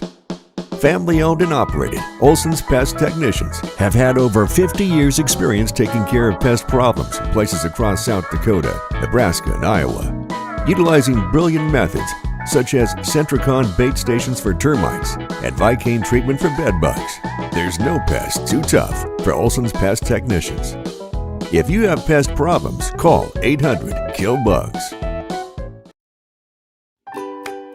In today's economy, every dollar counts. To be certain you have the right insurance coverage at the right price, Bank West agents work with multiple companies to compare options on your behalf. Your Bank West agent can help you avoid paying too much, while assuring you have adequate coverage for those times when you need it most. Contact your local Bank West agent for a free policy review. Insurance products are not deposits, are not FDIC insured, and may lose value. We connect people. Have been for 100 years or so. How we get that done? Well, that won't always be the same. But why we connect people? Not in a million years is that ever going to change. We didn't build the communities that made South Dakota. No. We just brought them together.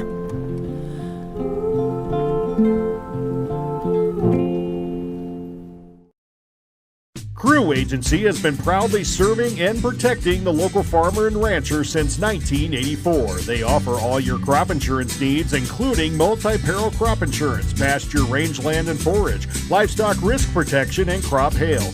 Crew Agency is a proud supporter of our local schools, athletics, and communities, and would like to wish all the student athletes good luck in their events this week. Give them a call at 605-433-5411. Crew Agency is an equal opportunity provider. Phillip Motors, always willing to serve you with a winning combination of small-town friendly sales and service, and the latest vehicle and trucks from Ford, Lincoln, Dodge, and Chrysler. Your friends and neighbors across the West River Territory have come to depend on Phillip Motors, family-owned for over 40 years, offering a relaxing, down-to-earth, comfortable car shopping experience. Search online at phillipmotors.com or stop by and see their new and used inventory. Phillip Motors proudly supports Philip Scotties activities. Out here, you learn that to keep growing, you have to keep changing. CHS and the farmers and ranchers we serve know all about change, because together we've changed agriculture. That's why we're the largest farmer-owned cooperative in the country. So farmers own the system they count on, with advantages at every step. From innovative tools that help crops grow, to grain processing expertise, to energy solutions, we create connections to empower agriculture. Learn more at chsinc.com.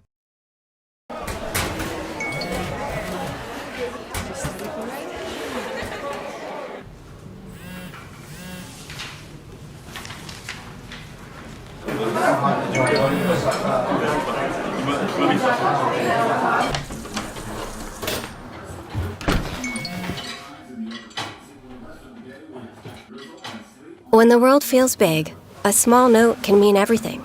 Find mental health support at sdbehavioralhealth.gov. Agriculture is like no other business, which makes Farm Credit Services of America like no other lender. Owned by the farmers and ranchers we serve, our customers have a voice in how we work, a stake in what we do, and share in our success. Discover a lender that works for you at Farm Credit Services of America. The Retro in Phillip is a proud supporter of the Phillip Scotties, offering fresh, homemade pizza and pitas made to order, with basic pizzas including specialty pizzas like taco, chicken garlic, bacon mac and cheese, breakfast and fruit. Plus they have gluten-free options with 16 different pitas to choose from, plus sandwiches, fried food, appetizers, soups and salads, and novelty and hard ice cream. Dine in or carry out from 11 a.m. to 8 p.m. Monday through Saturday. That's the Retro in Phillip. The innocence of youth. Is there anything any better? But soon they'll be in high school and facing all the same challenges you faced. How to make friends, how to fit in, how to be cool. We want our children to have everything they'll need to live fulfilling and productive lives. Make sure the kids in your family are among the more than 57,000 participants here in South Dakota who take part in high school sports or activities. 4E Foods, your locally owned, full-service grocery store in Phillips, South Dakota. We have everything you need, including roasted chicken and a full deli with homemade soups and salads. Choose from our nice selection of fresh-cut steaks and meats, plus a wide variety of fruits and vegetables, and so much more. We are open 7 days a week and are conveniently located at 101 East Pine Street. Feel free to give us a call at 605-859-2727. 4E Foods, proud supporters of the Phillips Scotties. Lucky for us, life is full of choices, big and small. They define us, make us who we are. And when it comes time for you to choose, a car, home, your next big adventure, or start a new business, Farmers Union Insurance has the variety of coverage options to protect each perfect moment. Farmers Union Insurance. Contact your local Farmers Union Insurance agent today.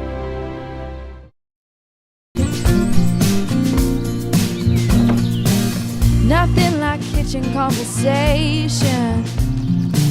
Steam coming up off the stove. Photographs down the staircase showing our stories unfold. Home, I need a little taste of home. Phillip Health Services proudly supports youth activities in our rural communities. Phillip Clinic and Kadoka Clinic physicians and caregivers will provide you and your family with a personalized care experience. The clinic staff extend a sense of family and strive to improve the quality of life for all those who are entrusted to their care. When you or a loved one needs medical attention, choose a personal care experience at Phillip or Kadoka Clinic. Open 6 days a week. For hours and more helpful information, see their weekly ad in the Pioneer Review or visit them online. Phillip Health Service, a personal care experience.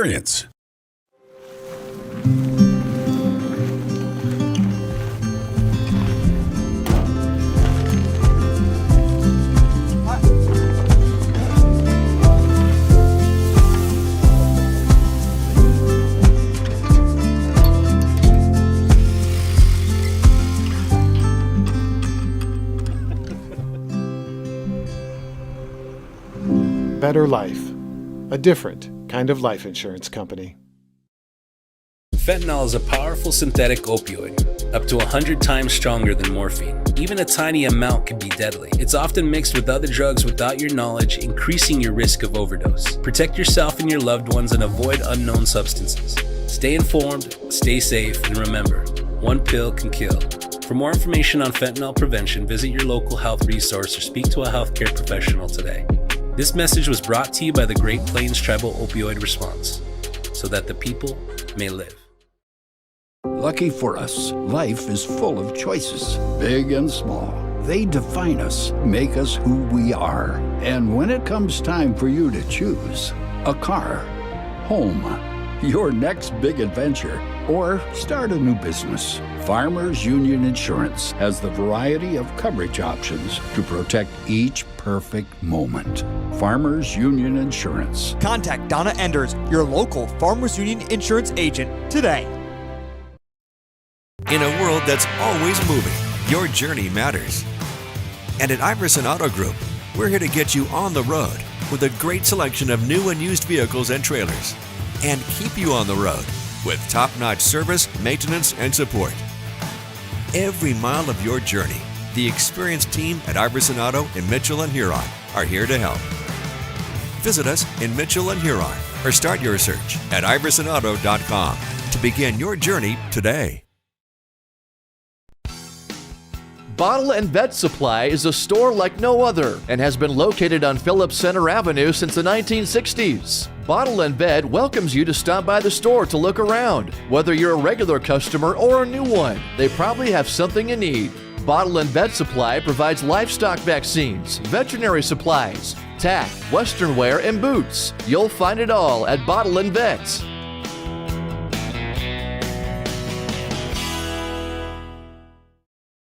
This is what matters. This is beyond X's and O's. This is the difference mutual respect makes. This is what character looks like.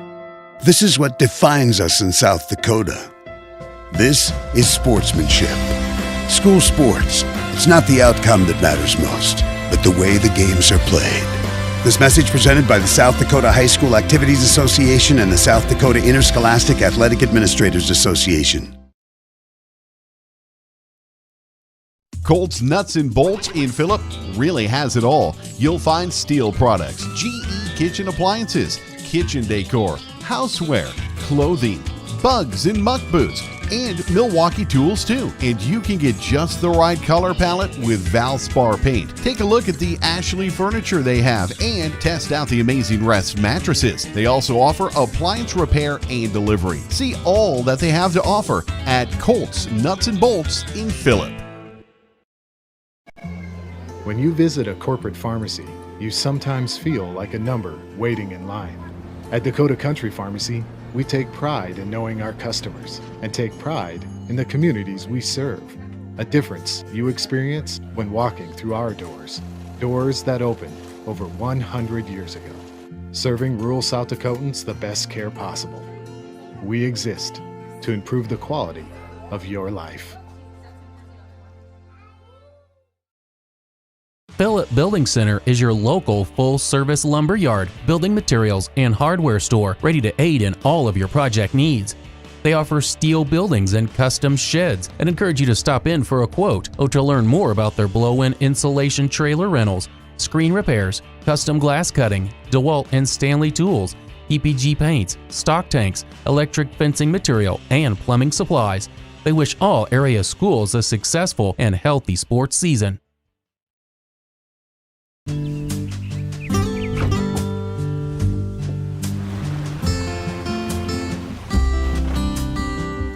You often hear that there's no such thing as customer loyalty, that long-term partnerships don't exist, but we're living proof that it does.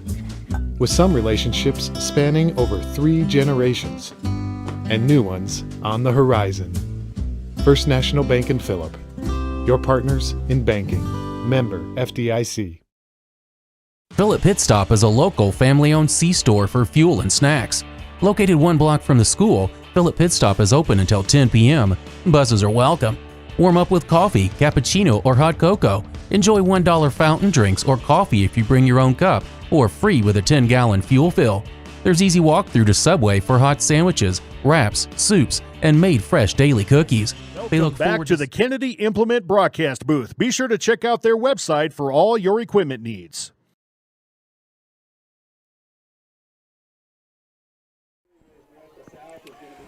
All right, football fans, welcome back for third quarter action. Phillip Scotties, Bennett County Warriors, and the Scotties will receive the kick to start this third quarter.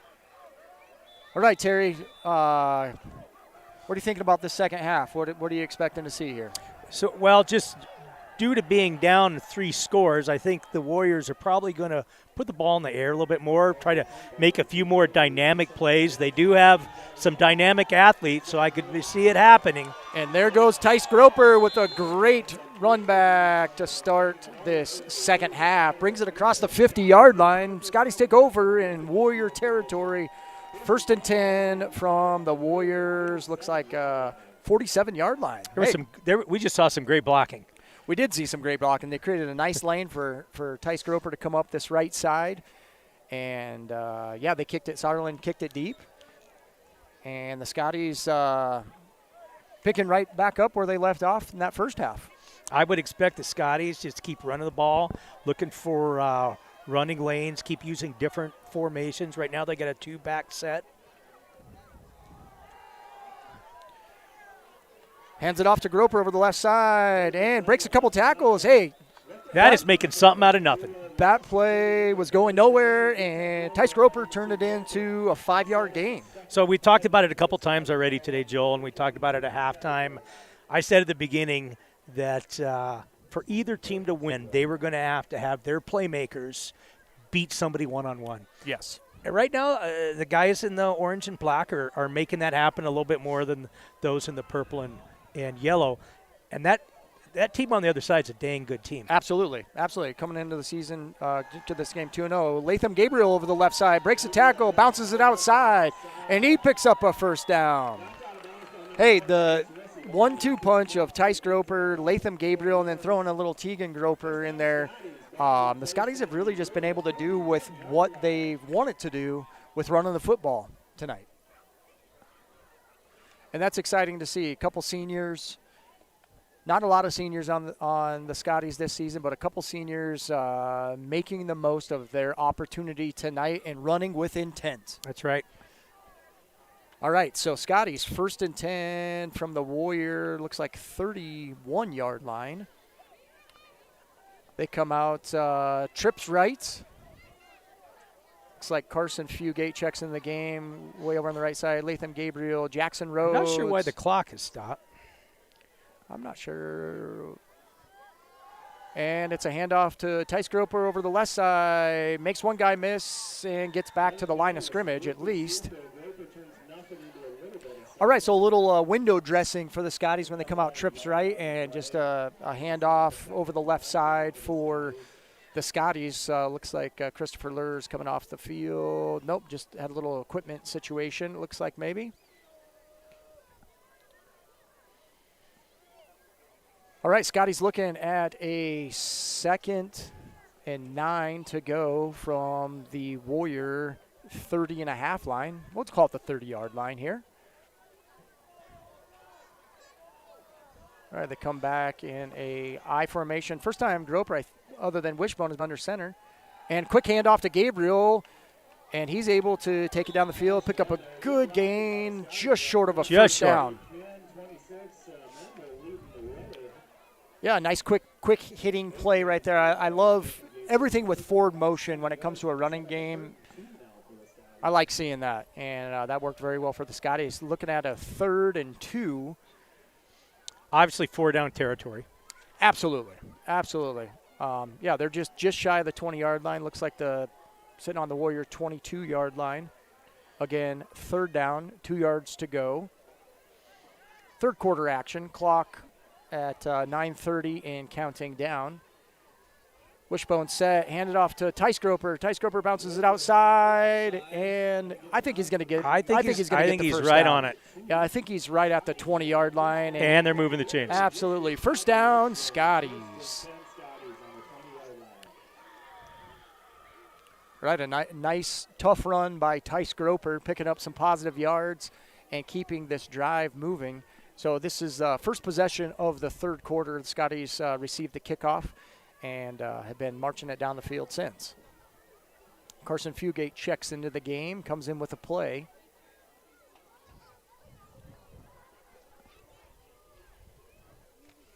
Warriors looking for a stop here, maybe even a turnover to get this game turned in their direction, but we'll see what the Scotties have to say about that. And Scotties come out, trips right. One back set. Gabriel to Groper's left, and it's handed off to Gabriel. Gabriel makes a cut up the middle. Finds some space and picks up. I'd call it 5. Yeah, picks up 5 yards. Nice looking play there. Again, that trips. They've ran out at both times, kind of opposite directions.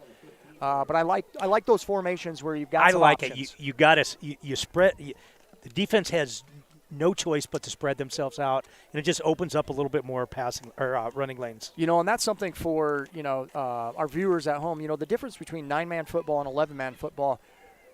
You might ask yourself, like, well, what's the difference? You know, 2 people. Well, the reality is this field is still 50 yards wide and 100 yards long typically, and space is everything. Mm-hmm. So if you can create space in 9-man football and utilize that space, you're going to create some positive action.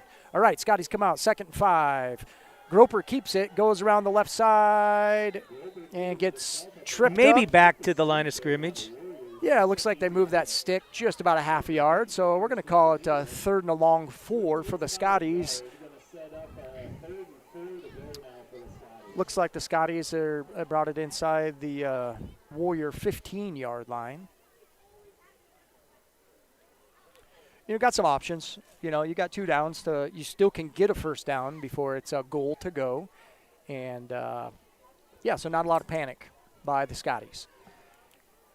Chewing up time in this third quarter. Absolutely. They come to the line, single back set. Again, stack right, but a little bit tighter this time, and it's handed off to Tice Groper. He's got some space over the right side. One guy to beat. Gets to the corner. Touchdown, Scotties.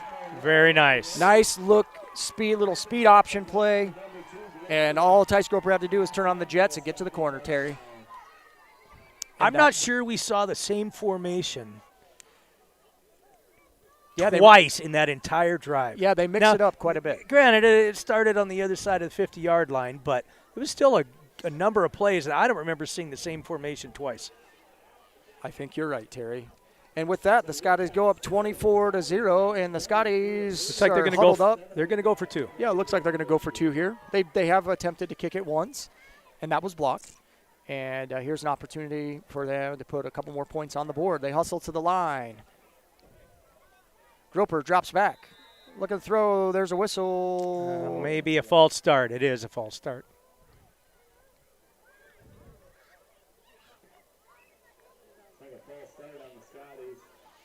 All right, false start on the Scotties, so that will bring them back for their 2-point try from their own, I believe it would be their own 8-yard line. So leaving the offense on the field. Yeah, a little more distance for them to have to cover here. Looks like Carson Fugate comes back to the sideline. Looks like he's getting a play from Coach Sudbeck and hustles back in. Scotties are going to have to hustle to the line here. There's still a play clock in play. I just don't see it. Don't see it? We've had a few little technical difficulties with that. And it's a quick pass underneath to Carson Fugate. And his try, and he unfortunately stopped just a little bit short there. Good effort by the Scotties. Hey, the result's still a touchdown to start the third quarter of the Scotties. Scotties 24, Bennett County Warriors 0. 7:05 to go, third quarter action. We're going to take a short break, and we'll be right back. Serving you at Phillip Pit Stop and Subway.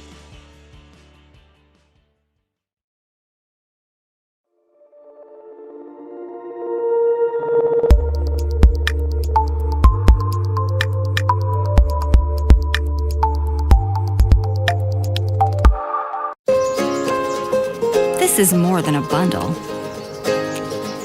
It's more than a combo deal. It's not just stuff. This is your home, your car, and you want to give them the protection they deserve with home and auto insurance. State Farm agents get it. It's why they're here. In Phillip, talk to State Farm agent Jan Hewitt. When life gets hard and our thoughts get too much to bear. Welcome back to the Kennedy Implement broadcast booth. Be sure to check out their website for all your equipment needs. All right, we're back to live action. Third quarter, Scotty's looking to kick. Looks like the ball fell off the tee. Colfin resets it. And a whistle. Scotty's looking to kick. Probably another squib kick, something short. That's what they've been doing. And this one is a short squib kick. Bennett County fields it, and he goes down right at the Warrior. Between the 40, 41. Yeah, Warrior 40-yard line. You know, I'd like you to elaborate a little bit. During the half, we were talking about stay-at-home defense and how impressed we are with the team defense the Scotties are playing against these really phenomenal Bennett County athletes. Just elaborate that a little bit if you don't mind. Yeah, I think to me the biggest difference between maybe the first game of the season and now is I think that like the secondary is playing a little bit tighter on the receivers as they drop back into coverage here, and really just seeing guys stick to responsibilities. Big pass down the middle, and Owen Turkleton went up to get that. But really, I think defensively, really the key is just sticking to responsibility, staying in their lanes. Trusting your teammates. And finding an ability to stop the runner from being able to make left and right cuts and allowing your team to come help you make team tackle. I've seen a lot of that tonight. Yes, lots of team tackling, lots of hustle to the football, kind of that fly to the football mentality.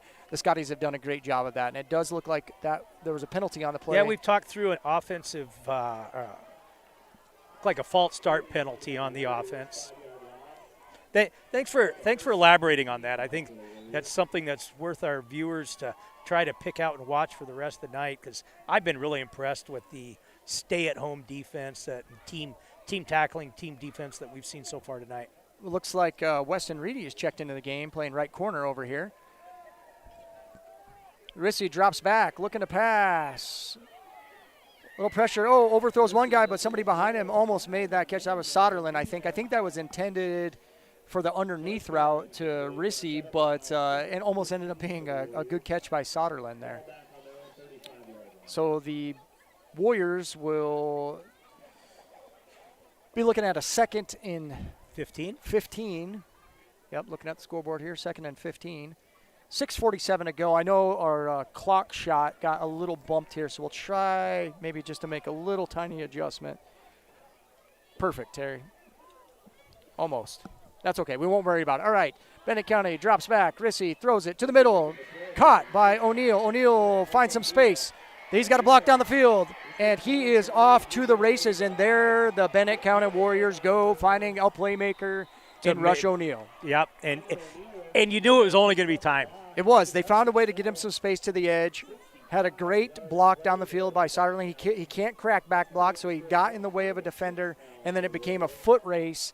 And based on some of the results he has in other sports, specifically track, I think that's a foot race he's probably going to win most of the time. I think that's a good bet.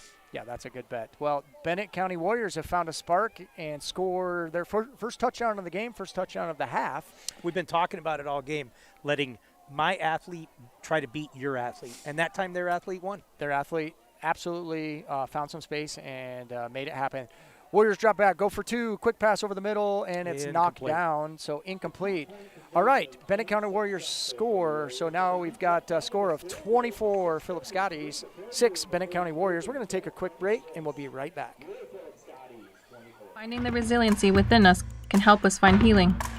The 988 Suicide and Crisis Lifeline provides 24/7 free support for anyone in suicidal distress or emotional crisis.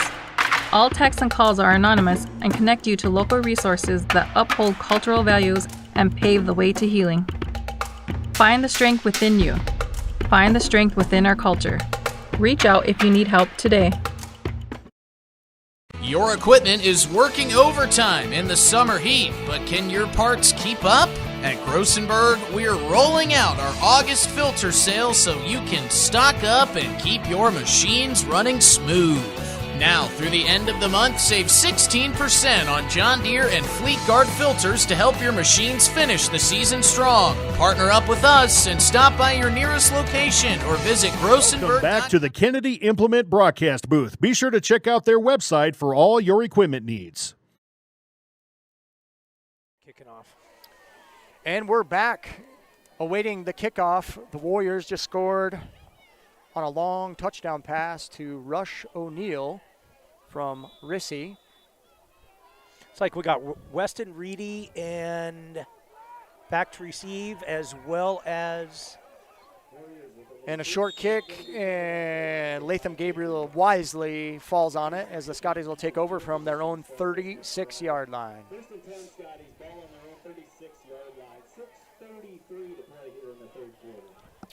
All right, 6:33 to go, third quarter action. Scotties' second possession of the half. Their first possession, they did march down the field and scored a touchdown. And this will be another opportunity to see if their offense can keep things moving forward. They've done a good job so far in the game of being able to sustain some drives and typically put some points on the board. I think they'd like to see another methodical drive. I think so too. Use some clock. Use some clock. And, it's not to that point in the game, but the reality of just that fast score action. And that's our third headlights, Terry. So stopping the action. One more and you win. Third lights. Terry called the over and under at 3.5. What was I took the thinking? over. What was I thinking? I think it just comes down to experience, Terry. I think the record wasn't it like 12 one time? I mean, it was something. Anyway, it doesn't matter. Scotties take over. Two wide receivers right. Latham Gabriel runs through the middle. Great run. Still Keep motoring. moving. Still pushing. And he picks up a solid 9 yards on the first down play for the Scotties. Boy, if that's not methodical, I don't know what is. That's just good, hard football right there, Terry. So the Scotties move it to their own 45-yard line. And I think the Warriors made contact with Gabriel after about 4 yards, and he just guts and willpower got another 5 yards out of it. That's the key of keeping your feet moving. For any kids out there that aspire to be a running back, keep your feet moving. All right, Groper under center. Quick handoff up the middle. Tice Groper breaks the tackle. And he breaks loose. And he breaks loose and picks up another 10 yards after first contact there. Brought for a down big by gain. Reese. Yeah, it looks like Jordan Rissy picked him up, but not after Tice Groper picks up another solid 20 yards for the Scotties. So they get the ball across midfield into Warrior territory down to the 32-yard line. 1st and 10. 5:30 and change to go. Third quarter action. Brisk, cool night. Still summer, but a brisk, cool night. All right, Groper back in shotgun, one back set, hands off to Gabriel. Gabriel slips and goes down. Gabriel tries the middle again. Looks like he lost his footing. All right, good. He came up. I was a little concerned just the way he went down there, but I think he just slipped on the turf there. Still picked up a couple yards. Scotty's looking at a 2nd and 8, moving the ball down right at the 30-yard line of the Warriors.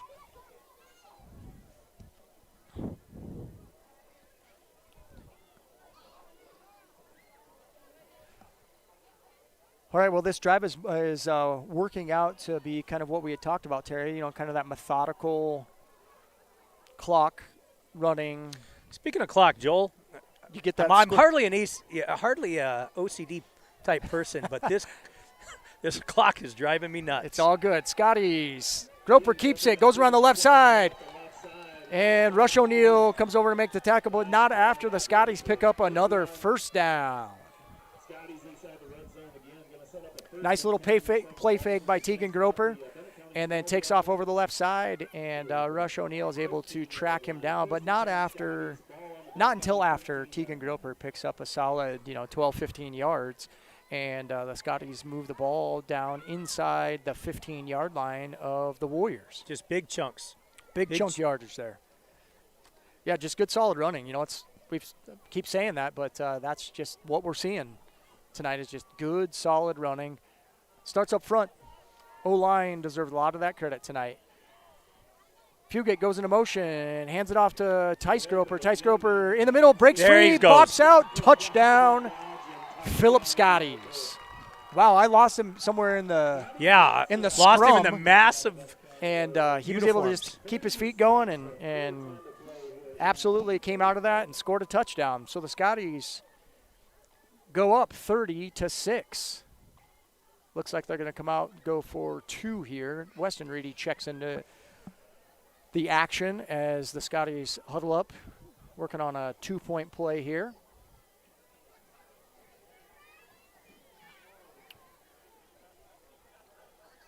Right, Scotties spread out, 2 receivers set. Groper looking to throw, scrambling around, moves to his right, decides to keep it. Pops it in and gets stopped short. All right, 4:10 to go, third quarter action. Philip Scotties 30, Bennett County Warriors 6. We're going to take a short break, and we'll be back for kickoff. To take advantage of this deal while it lasts. Do you have a pest problem? Got bats, ants, termites? Family owned and operated, Olson's Pest Technicians have had over 50 years experience taking care of pest problems in places across South Dakota, Nebraska, and Iowa. Utilizing brilliant methods such as Centricon bait stations for termites and Vicane treatment for bed bugs. There's no pest too tough for Olson's Pest Technicians. If you have pest problems, call 800-KILL-BUGS. In today's economy, every dollar counts. To be certain you have the right insurance coverage at the right price, Bank West agents work with multiple companies to compare options on your behalf. Your Bank West agent can help you avoid paying too much while assuring you have adequate coverage for those times when you need it most. Contact your local Bank West agent for a free policy review. Welcome back to the Kennedy Implement broadcast booth. Be sure to check out their website for all your equipment needs. All right, we're back for kickoff. Colfin back to kick it. And it's a little deeper kick. Back to Rush O'Neill. Rush O'Neill takes it, runs to his right. Breaks a tackle, finds a little space, and the Scotties do a good job of bottling him up on the sideline, but not after Rush O'Neill brings the ball back just shy of their own 40-yard line. So the Bennett County Warriors will take over 1st and 10. Yeah, it looks like from their 37-yard line. 4:02 to go, third quarter action.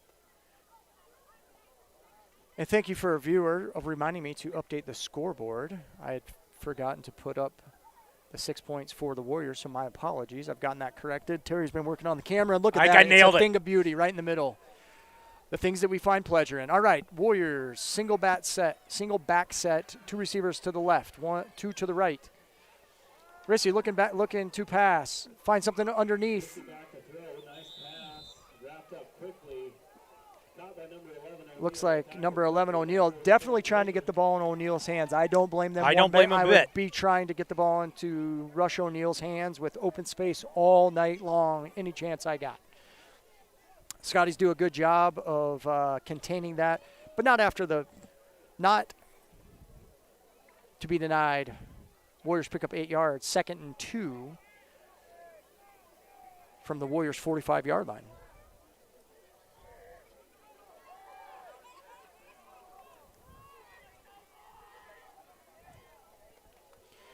Rissy back, hands off to Rissy.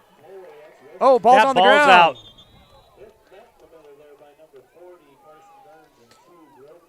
I think he was already down. Ball did come out, but I think he was already on the ground. So the Warriors do recover it. 1st and 10 across midfield. Scotty's 48-yard line. Quick shout out to Deb Smith. Thank you very much. Not only did I have the scoreboard wrong for the Warriors, but I also had it wrong for the Scotties. So thank you for keeping us on our toes. Being able to do that, I'm good at talking. Sometimes doing the action of the computer takes a little bit. All right, Warriors. Rissy drops back, rolls to his left. He's got some pressure. Looking to throw it. Sideline. Great defensive play by Weston Reed in front of Soderlund. Bit of a height advantage for Soderlund there. Man, I tell you what, though. That was a heck of a play by quarterback Rissy. He rolled hard to his left, threw across his body on a line. Soderlund was there, but Weston Reedy said, no, not tonight. And I think what would you say, about a foot height advantage? Yeah, I think Weston's probably listed at 5'6". Yeah, heck of a good play by Weston Reedy. Real quick, the impressive thing about that throw by Rissy is he put it in a spot where only his man could get it or it was going to be incomplete. Absolutely. All right, so Warriors stay spread out. 4 receivers. 1 back behind Rissy. Scotties look like they're giving him, if you want to throw it underneath, we'll let you have that. Scotties do a good job. Oh, no, and yes. No. Ethan Harris with the shoestring sack of Maddox Rissy. Nice hustle play there by Harris. Absolutely. Great job by Harris. I thought Rissy was going to get out of that, and Ethan said, not today. Not today. So, Warriors looking at a 3rd and a long 12. Scotties look like they're content to giving them anything inside that 12, and then they're just going to collapse and make the tackle. Yeah, a little more space and coverage. Like you'd said before, trying to, they're okay with that, throwing it underneath. Rissy rolls to his right. He's got some safe, throws across his body. Did have a man open, but just unfortunately overthrew number 81. That'd be Riker Heath.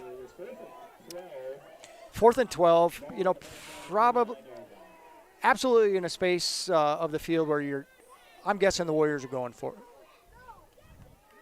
Well, we're almost into the 4th quarter here. 1:43 to go in the 3rd quarter. It's a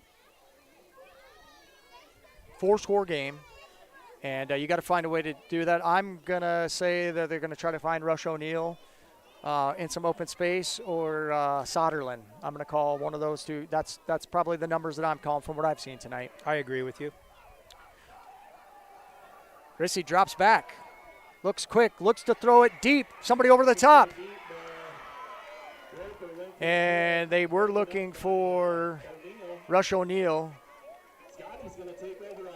But it looks like number 10, Tegan Groper, did a great job of playing center field. Explain it well, because I may have been a little slow with my camera.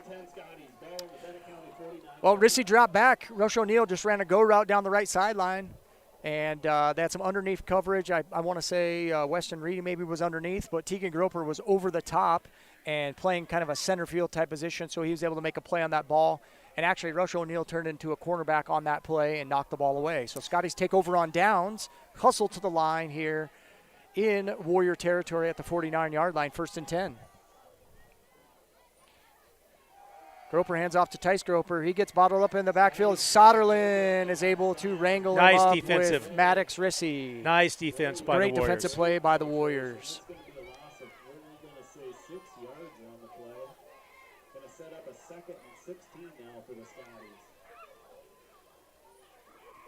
Scotties are content just to use clock at this time.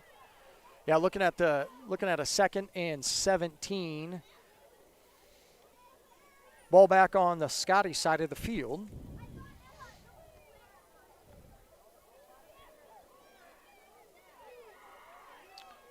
Scotty's come to the line. 54 seconds to go with the clock ticking down. Groper goes over the right side. Not much space to go. Warriors with a good defensive play. Number 70, Blair Loudon with the tackle. All right, so 3rd and long, right about midfield. I'd like to see him spread that spread formation again. Yeah. And maybe run out of it, maybe throw out of it. Yeah, maybe that spread formation or maybe that trips right, trips left formation, have the opportunity to run a couple different routes, maybe create a little confusion to find opportunity to pass the ball. And it looks like the Scotties are going to let the clock count down to end the 3rd quarter and go right into the 4th quarter here. I think the Scotties would be real content here just to get a big chunk play and to be able to make a decision whether to go for it on 4th down or not. Absolutely. All right, into the 3rd quarter. Philip Scotties 30, Bennett County Warriors 6.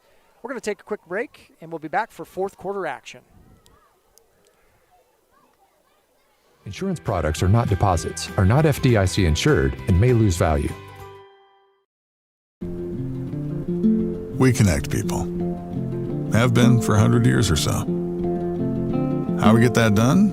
Well, that won't always be the same. But why we connect people? Not in a million years is that ever going to change. We didn't build the communities that made South Dakota. No. We just brought them together.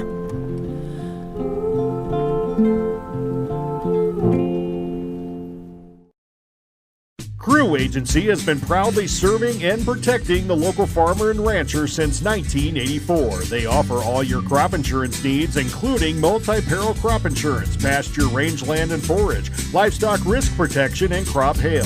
Crew Agency is a proud supporter of our local schools, athletics, and communities, and would like to wish all the student athletes good luck in their events this week. Give them a call at 605-433-5411. Crew Agency is an equal opportunity provider. Phillip Motors, always willing to serve you with a winning combination of small-town friendly sales and service. And the latest vehicle. Back to the Kennedy Implement broadcast booth. Be sure to check out their website for all your equipment needs.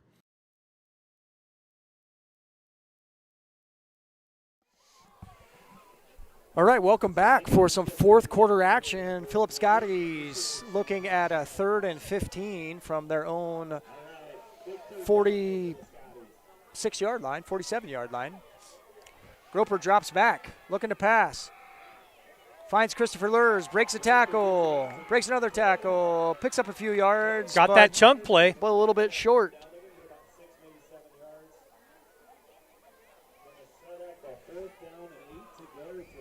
So Scotty's looking at a 4th and 8, kind of that moment in time where I don't see any punt personnel out there yet. So it looks like the Scotties are going to go for it here.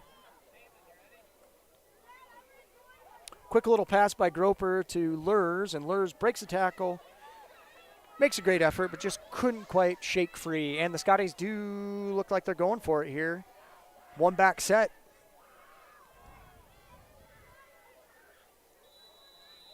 And we see a flag, looks like. I think they were trying to dry him offside. I don't know whether they did or whether the clock expired. It looks like offsides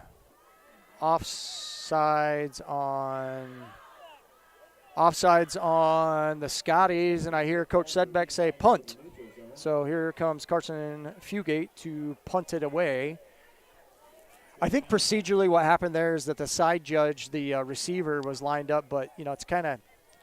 He's got to check with, typically check with the line judge on this side to make sure that he's either on or off the line of scrimmage. Doesn't matter. Scotty's punt. High punt by Fugate. A great Scotty's roll. And the Scotties are going to down at the 13-yard line. At the 13-yard line of the Warriors. So nice punt by Mr. Fugate. Excellent punt. Nice high punt, and got a great roll afterward. And really, that was a great job because that's a coverage punt. I believe Rush O'Neal was back there, and definitely not somebody you want to just kick it right to. And with that being said, the nice worked out for the Scotties.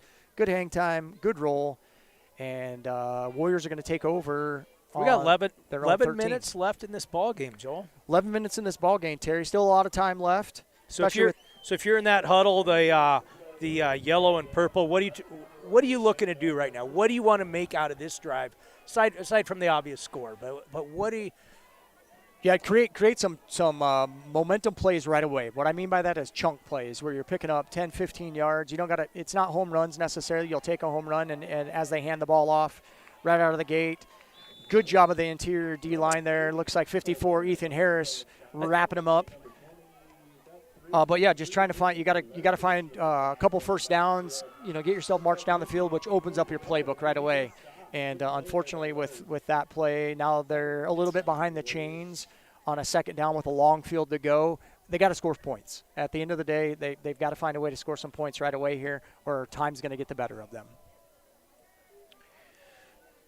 All right, Warriors come out. Trips left, 3 receivers to the left side, 1 to the right. Rissy back under center, shotgun snap. He avoids a little bit of pressure, and there's Harris again. And the ball did come out, but I think they called him down. Yes, they did. I see the referee pointing to the ground. Great job, Ethan Harris. So they're not there yet because I have seen this team play this year, and this isn't a very explosive team, 100%. This team being the Warriors. But pretty soon the clock's becoming their enemy. Yeah, I mean, I think more than anything that's the reality of the situation right here where you need to score 4 times to tie the ball game. Or, yeah, I guess that would be – I'm doing math in my head. It's a 4-score game, but I wouldn't count the Warriors out just yet as they come out. Trips right, 1 receiver to the left. Rissy drops back, looking to throw, rolls to his right. Didn't get called. Still rolling, decides to run it. Picks up some yards and gets taken down out of bounds, but not after he picks up, I believe it's going to be well, I thought a 4th down. I thought I saw Harris being held pretty good there in the backfield, but sometimes maybe the most I'm the obvious only things just get missed at times. Maybe it was more of a cuddle than a hold. I don't know. Very good. Well, the result of that play puts the Warriors 4th and short, 4th and 3 from their own 22-yard line here. This is a big play. Credit young Mr. Rissy for making something out of nothing there. Absolutely. He flushed out of the pocket, kept his eyes downfield, and wasn't able to find anything, so he pulled it down and ran it for a good positive yards. Playmakers make plays, and this Warriors team is full of playmakers. Yes, they are. Trips left, 1 receiver to the right. Rissy drops back, quick pass. Behind the line of scrimmage, gets out to O'Neal. O'Neal breaks 1 tackle, but looks like I think he was about 2 yards past the line to gain. Yeah, it looks like Weston Reedy had that opportunity. A little upset with himself because he had an opportunity to make that tackle. Just slipped. O'Neill slipped right out of it, and teammate right there, Tice Groper, to help clean it up. But not until the Warriors pick up a big first down. And if you're the Scotties, you don't want to be giving up first downs, but for that, you don't mind them having to use 2 minutes. To move the ball 12 yards. Exactly. That's a situation as the clock continues to tick down. You're okay to bend to a point, but if they've got a burn clock to score and it takes them 10 plays, they're going to run out of time. Rissy drops back, throws it deep, and the ball is knocked away. Looks like Soderlund went up. I thought he was going to catch that ball. I thought he was going to get it. He went way up in the air to get it. Quite come down with that. And I think that was Weston Reedy on Soderlund. 6'6", 6'7", 5'6", 5'7". Yeah, that's a tough matchup, but in great position. Just Rissy put it in a place where Soderlund could go get it. Unfortunately, just couldn't come down with it. All right, Warriors come out 2nd and 10. 2 receivers to the right, 2 to the left. They do hand the ball off. Rissy for a good run up the middle, picks up a first down out to the 40-yard line for the Warriors. That's a chunk play. Nice 15-yard burst up the middle. Absolutely, just a designed, just a quick handoff up the middle, and there was some wide open space. That's the kind of the taking what the Scotties were giving because they were That's just playing what I was back. Thinking. They're playing back. They're going to give you 10 yards, but they're just not going to give you 35. And at the end of the day, the Scotties are, you don't want to give up big chunks of yards, but they're okay with that because, once again, the clock continues to tick, and they were able to contain him. But not after the Warriors pick up the first down. Rissy drops back, rolls to his right. Scotties in pursuit, and he goes down. Might have picked. No, it doesn't look like he picked up any yards. Good job by the Scotties of staying in good pursuit. Rissy doing a great job of scrambling around back there, and once again, Scotty secondary did a great job. Really, that's a coverage type play, Terry. That's why that play doesn't go anywhere. Is that the secondary for the Scotties made sure every person was covered up, and he had nowhere to go with the football.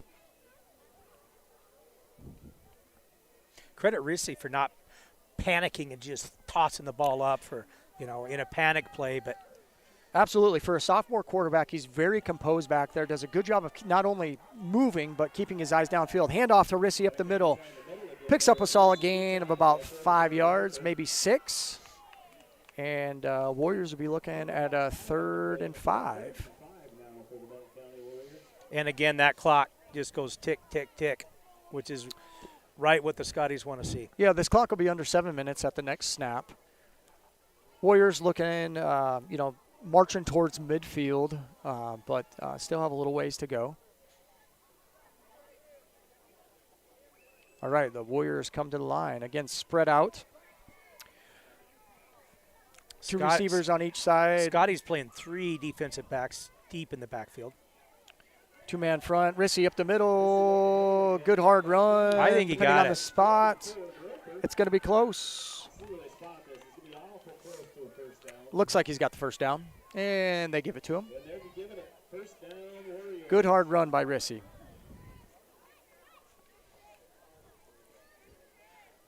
All the yards that Jordan Rissy has had tonight, he's definitely earned them. Oh, every single one. I'm trying to think of one that he was able to break around the end. I think they've all been straight up the gut. Yep, just right up the middle for Jordan Rissy. Football. All right, Warriors come out, same set, 2 receivers on each side. And they give it to Rissy again. Scotty sniff it out. Looks like a flag comes in. Maybe. I'm not going to speculate. I'm not sure what they're going to call here. I did not see a face mask or any type That was my of first illegal thoughts, but hit. And that was Rayler Fitch on the tackle there. And it does look like the penalty is against the Scotties. Sorry, I missed what they called. I did too. Not what the Scotties wanted to give. Well, I guess it was 5 yard. It was a face mask. Okay, it was a face mask. So that's a 5-yard penalty. That's right. So the Warriors will come out 1st and 5 from the Scotties looks like 44-yard line. Come out, 2 receivers on each side of the formation, 1 back set. Rissy drops back, looking downfield to his left, throws it over the top, and unfortunately just overthrows Hayden Rissy. Weston Reedy on the coverage out there. Weston's been put in a position to earn his medal today, and he's pretty much answered every single challenge that's been thrown to him by the coaching staff and the other team. Yeah, he's answered the bell coming into the game, doing a good job of staying covered. In fact, kind of looking up and down the sideline. Oh, I see Owen Turkleton, no helmet on, maybe a little limp, maybe a little injury action. Snap pops away from Rissy. Rissy comes down with it, scampers around, number 44 for the Scotties, and that's Tel Groper with the tackle. Yep, they lost a couple yards on that play. Looking at a 3rd and 8 from the Scotties' 47-yard line. There have been a few hot ones that the Rissy's had to either pick off his shoelaces or a little high, something that they'll work on throughout the rest of the season. Something you can definitely fix. And you know what? Credit Maddox Rissy for staying composed. Again, I think that's a great word to use for him, and that is absolutely a compliment. He's a young sophomore coming into here and, is playing really, really well. It just happens to be the Scotties are having a great defensive night. Both starting quarterbacks are sophomores. Rissy rolls to his left. And it does get tipped by number 40, Carson Burns. Carson Burns is having himself a day. Absolutely. King Burns, as he's being called by the, where is he? There he is, by the public announcer. Great play by Burns. Looks like the Warriors will be looking at a 4th down. I'm sure they're going to go for it here. 4:50 to go, 4th quarter action. 4th and what is it, about 7 maybe? Yeah, 4th and 7, 4th and 8. Definitely doable for the Warriors, but as we had said even 5 minutes ago, a scenario where the clock, they've had the ball for the last 5 minutes and are looking to find a way to put the ball in the end zone. All right, they come out. Scotties have 2 defensive linemen on the line of scrimmage trying to put some pressure. Rissy's got some time, finds Rush O'Neal over the middle. Big hit, but he hangs on, and he's also going to get the 1st down. Playmakers make plays. That was a great catch, and you could tell that Rush O'Neal, before that play even came to happen, he was in the middle, and he knew he was going to take a hit, but he sacrificed the body and went up and made a big catch for the Warriors to keep this drive alive. Boy, that's just what that is just what the Warriors needed right there. Yes, sir. Warriors looking at 1st and 10 from the Scotties' 36-yard line. And there's a whistle. And headlights. There you go. There's number 4. What was I thinking? That's over-under at 3.5. That's number 4. I'd call it a rookie mistake, but I'm not a rookie. That's okay, Terry. It was a friendly bet. Well, we're just taking a little break in the action as we're waiting for, it looks like the car is actually leaving. All right, ready for a little play action. Again, Bennett County 1st and 10 from the Scotties' 46-yard line. 36-yard line. Rissy drops back, rolls right, flicks it out to Rush O'Neal, and there is a penalty flag. Yep, maybe in the area of holding. I think we're going to see an offensive hold, and that's the call.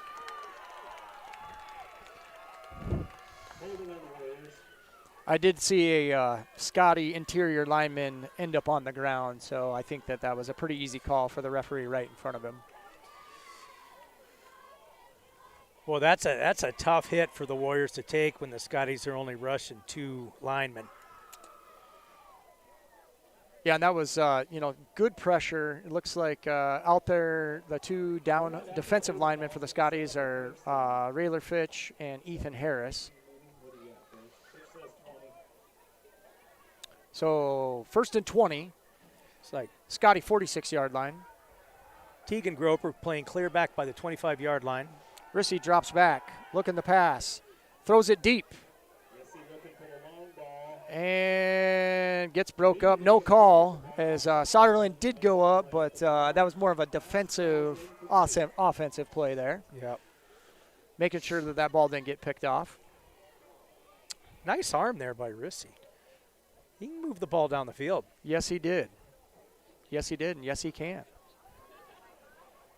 Very bright future ahead for Mr. Rissy. Exciting thing, these two teams play each other about every year. Both starting quarterbacks are sophomores. Both young teams. Absolutely. All right, Warriors come to the line, 2nd and 20. 4 receivers on the field. And hand off to Rissy up the middle. Looks like Rayler Fitch with the tackle, but not until Mr. Rissy picks up a solid gain on the play, leading to a 3rd and about 15. 3rd 13, the scoreboard says. For the Warriors, clock continues to tick under 3:30 to go in the game. Get dangerously close to that 3-minute mark. Not in a big hurry to. No, not a lot of urgency. I mean, I think the reality. I mean, the game is not over by the clock, but by the number of possessions that you need to be able to score. But ultimately, the Warriors here find a way to put some points on the board, and build a little momentum, kind of to finish the game would be great for the Warriors. Rissy drops back. Looks over the middle, throws it to Rush O'Neal off his hands a little bit high, and goes incomplete for the Warriors. Good coverage by the Scotties, both underneath and over the top.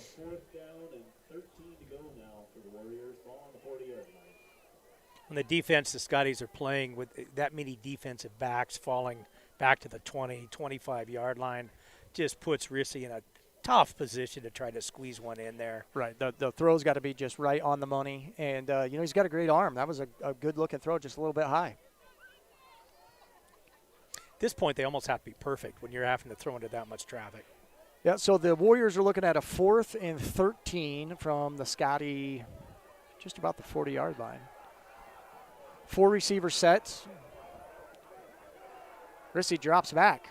Looking to throw. A little bit of pressure. Steps up. Flicks it down the field, and it's picked off by number 11, Randon Wishart. Comes down the sideline, gets knocked down at the 40-yard line, and the Scotties take over. Good play by Mr. Wishart. Yep, great play. Dad sitting right down here to our left. Big old smile on his face. That's just a situation where, Maddox Rissy just looking to make a play, and, unfortunately just slings it to the Scotties there. Stay tuned here, players of the game. The Philip Booster Club does hand out T-shirts. All right, so the Scotties take over. 2:47 to go in the ball game, leading 30-6 here on homecoming night. Carson Fugate brings in the play. Scotties looking maybe get 1 first down. I think they can sit on it, but 2-back set. Handoff, Latham Gabriel breaks through, good run, picks up 7 nice 8 yards. 8-yard, 7-8 yard run. Yep, good first down play for the Scotties. He's going to get about 8 yards on that. Going to set up a 2nd and 2 now for the Scotties. Latham Gabriel has had a very, very nice night for the Scotties. A lot of interior runs, broke some stuff out to the outside between he and Tice Groper. It's going to be a toss-up. Both those running backs have packed on a considerable amount of yards on top of what Tegan Groper's been able to pick up from the QB position. All right, Scotties come to the line, 2-back sets. I formation. Groper under center. Coach Sudbeck's shouting out a little clock instructions to the Scotties, just working the clock here a little bit. Pitch to Weston Reedy goes into motion. Good block by Gabriel. Reedy finds a way and gets out of bounds. And there is a flag on the play. He did pick up a first down. And it's a penalty against the Scotties. No, maybe not. They're pointing to the. Now he's pointing to the. Initially pointed towards the Scotties. Now 2 points to Warriors. Foul. I guess Face mask. Face mask on the Warriors. At first I thought he was going to say hands to the face, but turned it into a face mask. Yeah, that's going to be a first down. So the result of the play was a first down, and then they're going to tack on some extra yardage because of the face mask. Reedy did go out of bounds.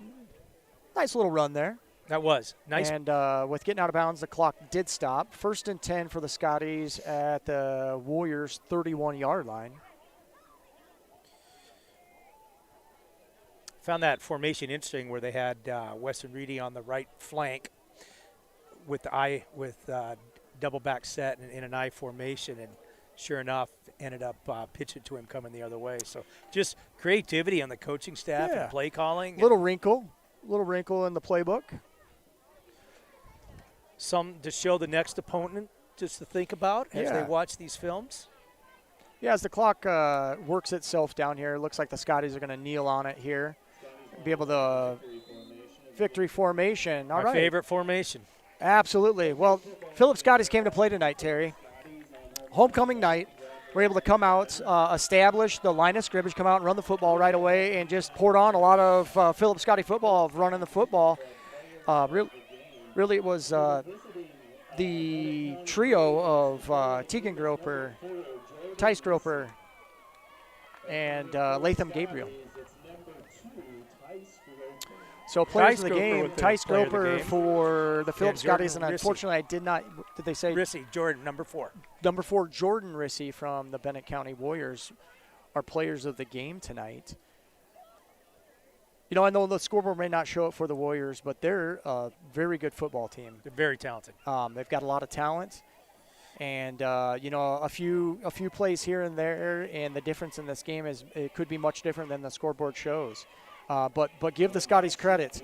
They came out, they played good team football tonight, excellent tackling, great blocking up front, and they walk away with the victory tonight again, 30-6. So the Scotties pick up their first win of the season, go to 1-1. The Warriors' first loss of the season go to 2-1. Scotties are off next week. Their next game action will be the 19th. I want to say maybe against Kadoka, at Kadoka. I think it is. Okay. And I'm not sure about the Bennett County Warriors. But it's been a great night of football. Terry, thank you very much for joining me on the headsets here. I know we usually work together in our football production, but it was a lot of fun to do a little play-by-play with you, Terry. It was. I appreciate the invitation. We're looking forward to having Brad back, but I'll step in anytime. Excellent. Well, thank you all for joining us. Without your support, we wouldn't be here. And we really enjoy the opportunity to bring you a little bit of Philip Scotties football on Philip Scotties Live via live ticket. So thank you all very much. Have a great night. And our next home game will be a few weeks away. I believe we have Hill City Rangers coming here sometime in October. So we'll have a little bit of a break. But everybody have a great night. Thanks for joining, and we'll see you soon. Appreciate you very much. Thank you. Trucks from Ford, Lincoln, Dodge, and Chrysler. Your friends and neighbors across the West.